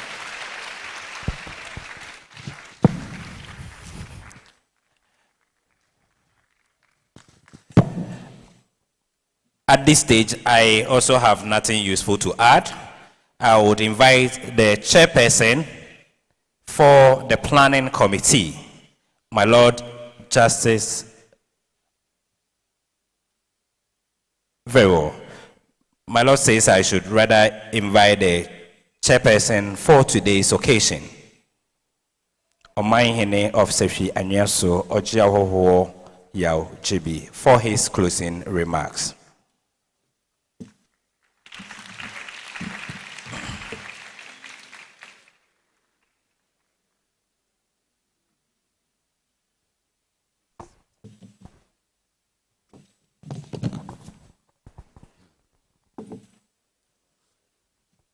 Thank you very much. Otumfo Oseitu to the second King of Asante, and our special guest of honor, my Lord Justice Paul Bafuboni, Chief Justice of the Republic of Ghana, MAanhyia here present, eminent members of the bench and bar, Your Excellency, distinguished ladies and gentlemen. My reflections on the morning's proceedings. We have this morning been the beneficiaries of a rare privilege.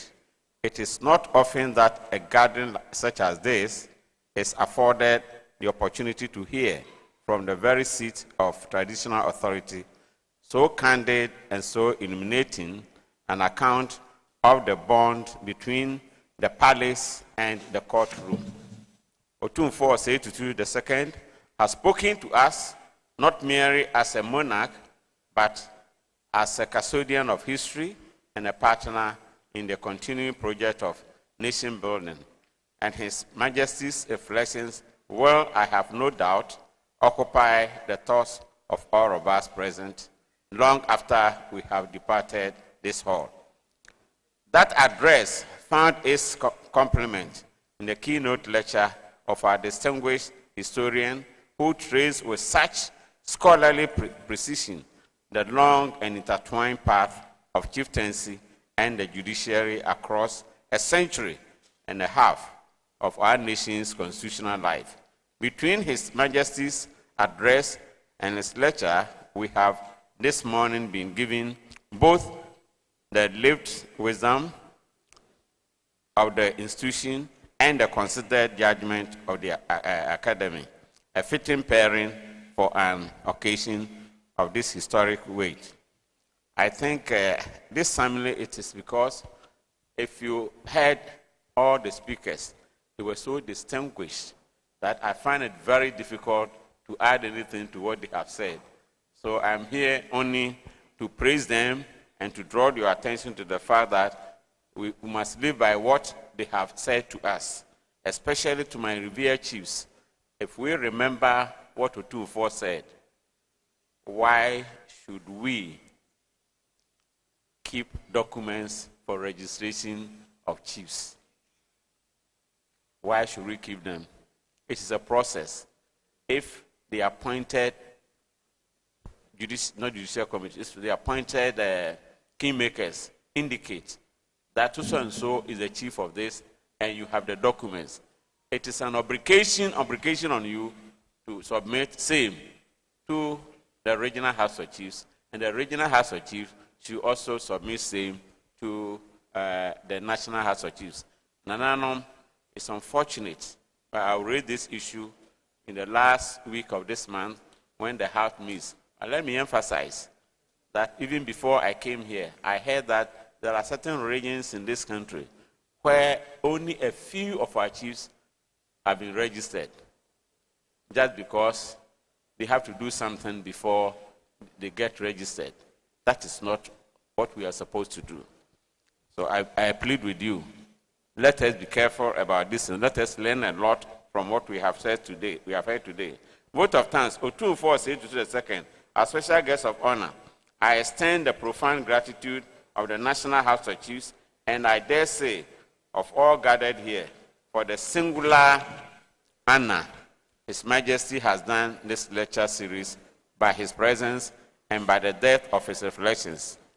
To our distinguished historian who prepared and delivered this morning's keynote with such evident scholarship, I offer our sincere thanks for a lecture that will long be remembered as a landmark contribution to this 150th anniversary series.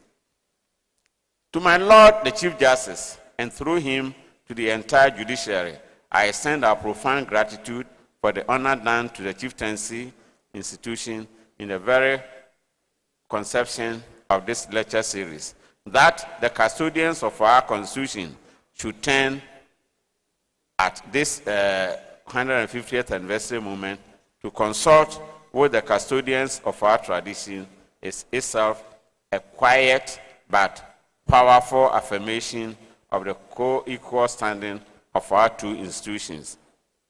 Nananom, and then to the government, I really appreciate that we had the regional minister here representing His Excellency, the President, and I believe we have a few members of parliament here. It is quite regrettable that right from the colonial days through Kwame Nkrumah and to date, I don't know whether it is a deliberate attempt to silence Nananom or what. Because why do I say that? We own the land, we own everything. Unfortunately, even though they say Nananom have control over have surface rights, that is not determined. When mining is done in areas, Nananom are not giving anything. As I speak, Nananom are giving only 8% of the royalties accruing from mining in Ghana. And that 8% does not go to only the stools. Assuming we have 1 million royalties paid by a company, 8% of that 1 million is $80,000. And the $80,000 administration of stool lands takes 10%, which is 8,000.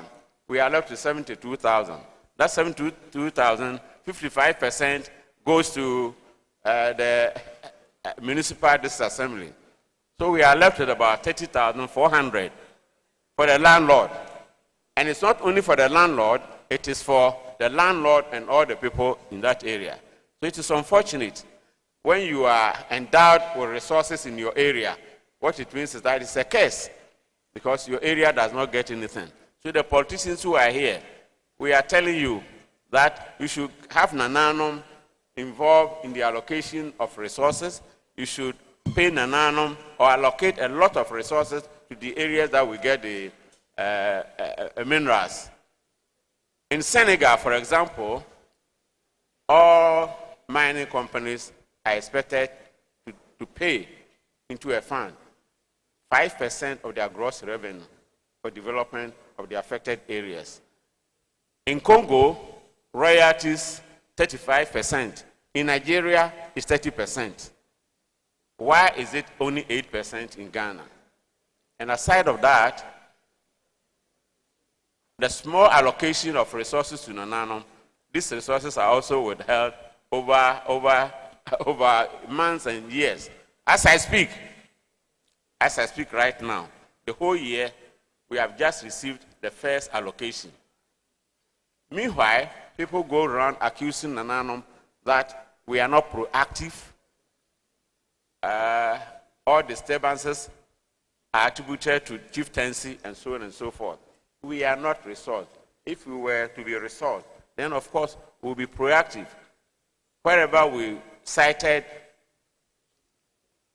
anything, any wrongdoing or some smoke, Nananum will rise to those areas and resolve the matters. As I speak, Nananum are here. When they attend meetings in Kumasi, they are giving 300 Ghana cedis for hotel. 300 Ghana cedis, including myself. And the certain allowance to is 300 cedis to me, 250 to my vice, and 200 to members of the National House of Chiefs. I am raising these issues because it is not as if Nananum are not interested in the disturbances going around all over the place. But when I get a gathering like this, I share these values with you because we have the parliamentarians among you, we have the lawyers, we have people in the executive among you. So we are pleading with our executive and the legislator. Please get Nananum involved in the allocation of resources.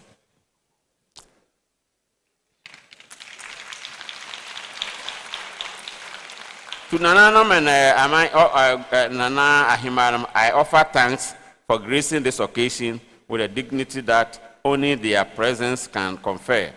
To the learned bench and bar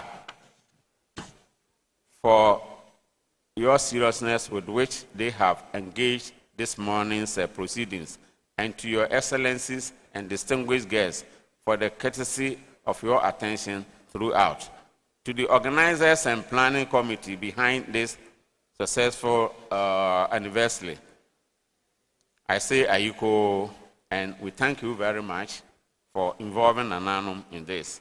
My closing charge, as we now bring this second lecture to a close, let us carry with us not merely the memory of an elegant morning, but a renewed resolve that the partnership between the palace and the courtroom, so ably illuminated today, might continue to be nurtured, honored, and strengthened in the service of Ghana, whose past instructs its present and whose present shapes its future.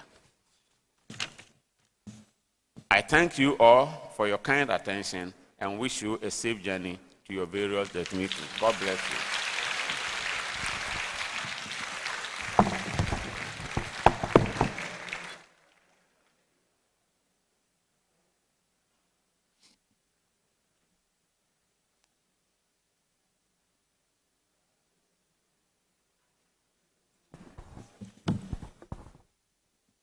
Your Royal Majesty, Otumfuo Osei Tutu II, Your Lordship, Justice Paul Bafoboni, Chief Justice of the Republic of Ghana, Your Lordship, Justice Richard Ejei Frimpong, Chairman of the Supreme Court at the 150th Anniversary Planning Committee, Mrs. Ifwagati, President of the Ghana Bar Association, the Honorable Dr. Frank Amwakohene, Ashanti Regional Minister, Justices of the Superior Courts of Judicature, Judges and Magistrates of the Lower Courts, the President and Executives of the Ashanti Regional Bar Association, former leaders of the bar, distinguished members of academia, Nananum hearing present, senior colleagues and members of the bar, distinguished invited guests, ladies and gentlemen. I am Ethel Jobson Mitchell, and it is my singular honor on behalf of the Supreme Court at 150th Anniversary Planning Committee to deliver the vote of thanks at the conclusion of this important and historic lecture. First and foremost, we express our profound gratitude to Your Royal Majesty, Otumfuo Osei II, Asantehemaa, for graciously accepting to serve as a distinguished patron of this lecture and for hosting us here at the revered Manhyia Palace. Your Royal Majesty, your presence has clothed this occasion with exceptional honor, cultural significance, and royal dignity.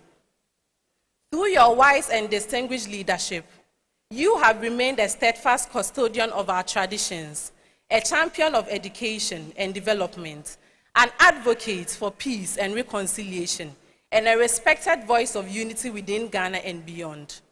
Your Royal Majesty's commitment to justice and peaceful dispute resolution makes your patronage of a lecture on the Supreme Court and the institution of chieftaincy particularly meaningful. Your Royal Majesty, may your reign continue to be long, peaceful, and prosperous. We are equally grateful to your Lordship, Justice Paul Bafuboni, Chief Justice of the Republic of Ghana, for honoring this occasion with your presence and for your leadership in the judiciary. Your participation underscores the importance of the lecture series and the judiciary's commitment to reflecting upon its history while preparing for the demands of the future. Our sincere appreciation also goes to your Lordship, Justice Richard J. Frimpong, Chairman of the Supreme Court at 150th Anniversary Planning Committee, and to all members of the committee. Your dedication, careful planning, and tireless efforts have made today's event possible. We commend you for conceiving a lecture series that not only commemorates the past 150 years of the Supreme Court, but also creates an important platform for national reflection and dialogue. To our distinguished keynote speaker, His Excellency Ivor Agyemangya, we extend our heartfelt gratitude for the insightful and thought-provoking lecture delivered on the topic, the Supreme Court and the institution of chieftaincy. Your lecture has deepened our appreciation for historic relationship between the judiciary and the institution of chieftaincy, and has challenged us to consider how important institutions can continue to contribute to justice, peace, and national development.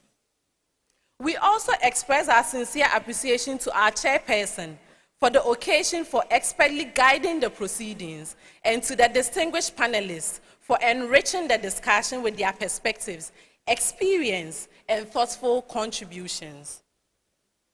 To the Honorable Ashanti Regional Minister, the President of the Ghana Bar Association, the leadership of the Ashanti Regional Bar Association, members of the judiciary, traditional leaders, members of academia, the security agencies, and all invited dignitaries, we thank you most sincerely for honoring our invitation and lending your presence to this historic occasion.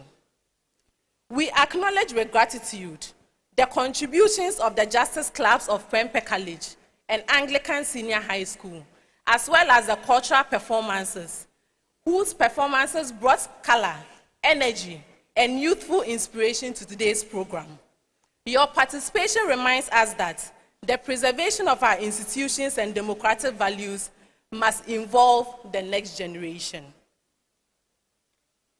Our appreciation further goes to the Masters of Ceremonies, the planning and protocol teams, officers, and staff of the Judicial Service, the media, the security personnel, technical crews, ushers, caterers, and all individuals and organizations who work diligently, both publicly and behind the scenes, to ensure the success of this program. To every guest who joined us today, we are grateful for your time, attention, and participation. Your presence demonstrates the collective importance we attach to the Supreme Court, the institution of chieftaincy, and their continuing roles in Ghana's constitutional and democratic development. As we celebrate 150 years of the Supreme Court under the theme, Honoring the Past, Celebrating the Present, and Defining Future, may we live here inspired to protect the rule of law, strengthen our institutions, and preserve the values that bind us together as a nation. Once again, on behalf of the Supreme Court at 150th Anniversary Planning Committee, I say thank you, Madam Wase, and may God bless us all and our homeland, Ghana.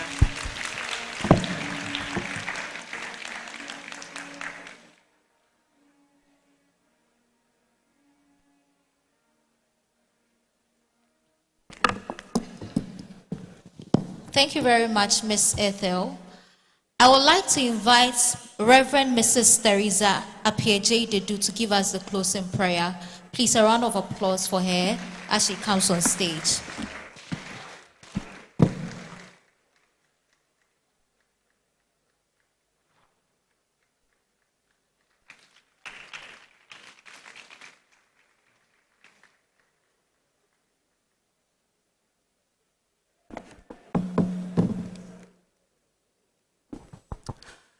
Shall we humbly bow for a word of prayer?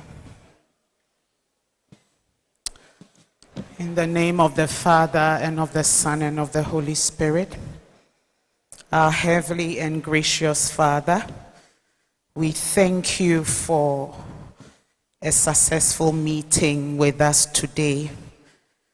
Thank you for the deliberations that were shared, the fellowship we have enjoyed, and the hearts that have been uplifted. As we leave here, we do not leave your presence. We pray that you shall grant us the traveling grace to every destination.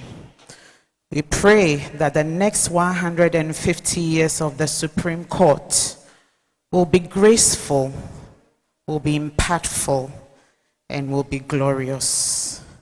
Protect our families, guide our steps, and give us the strength to serve you in love and grace throughout the week and the prevailing months.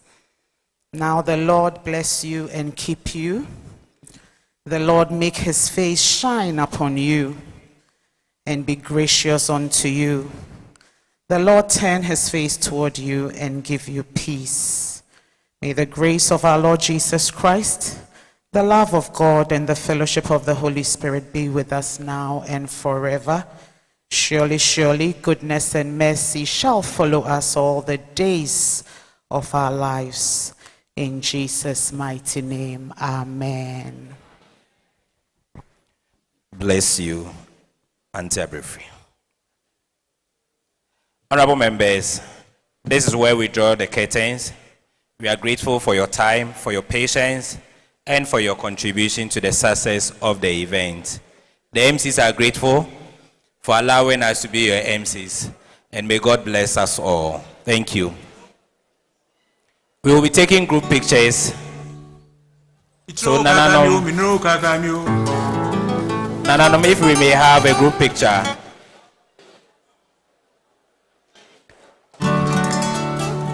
Please, it's time for the group pictures. My Lord Justices, if we may gather here for the group pictures together with Nananom. Nananom, please do us the honor. All judges are to come up here for the group picture. All judges are to come up here for the group picture.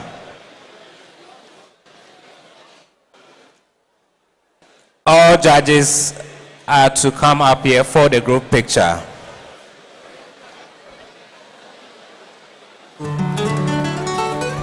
Respectfully, my lords and ladies, we have very important announcements to make regarding tonight's event. So we would crave your indulgence not to leave. We'll be meeting behind the foyer in a holding room. My lords and ladies, respectfully,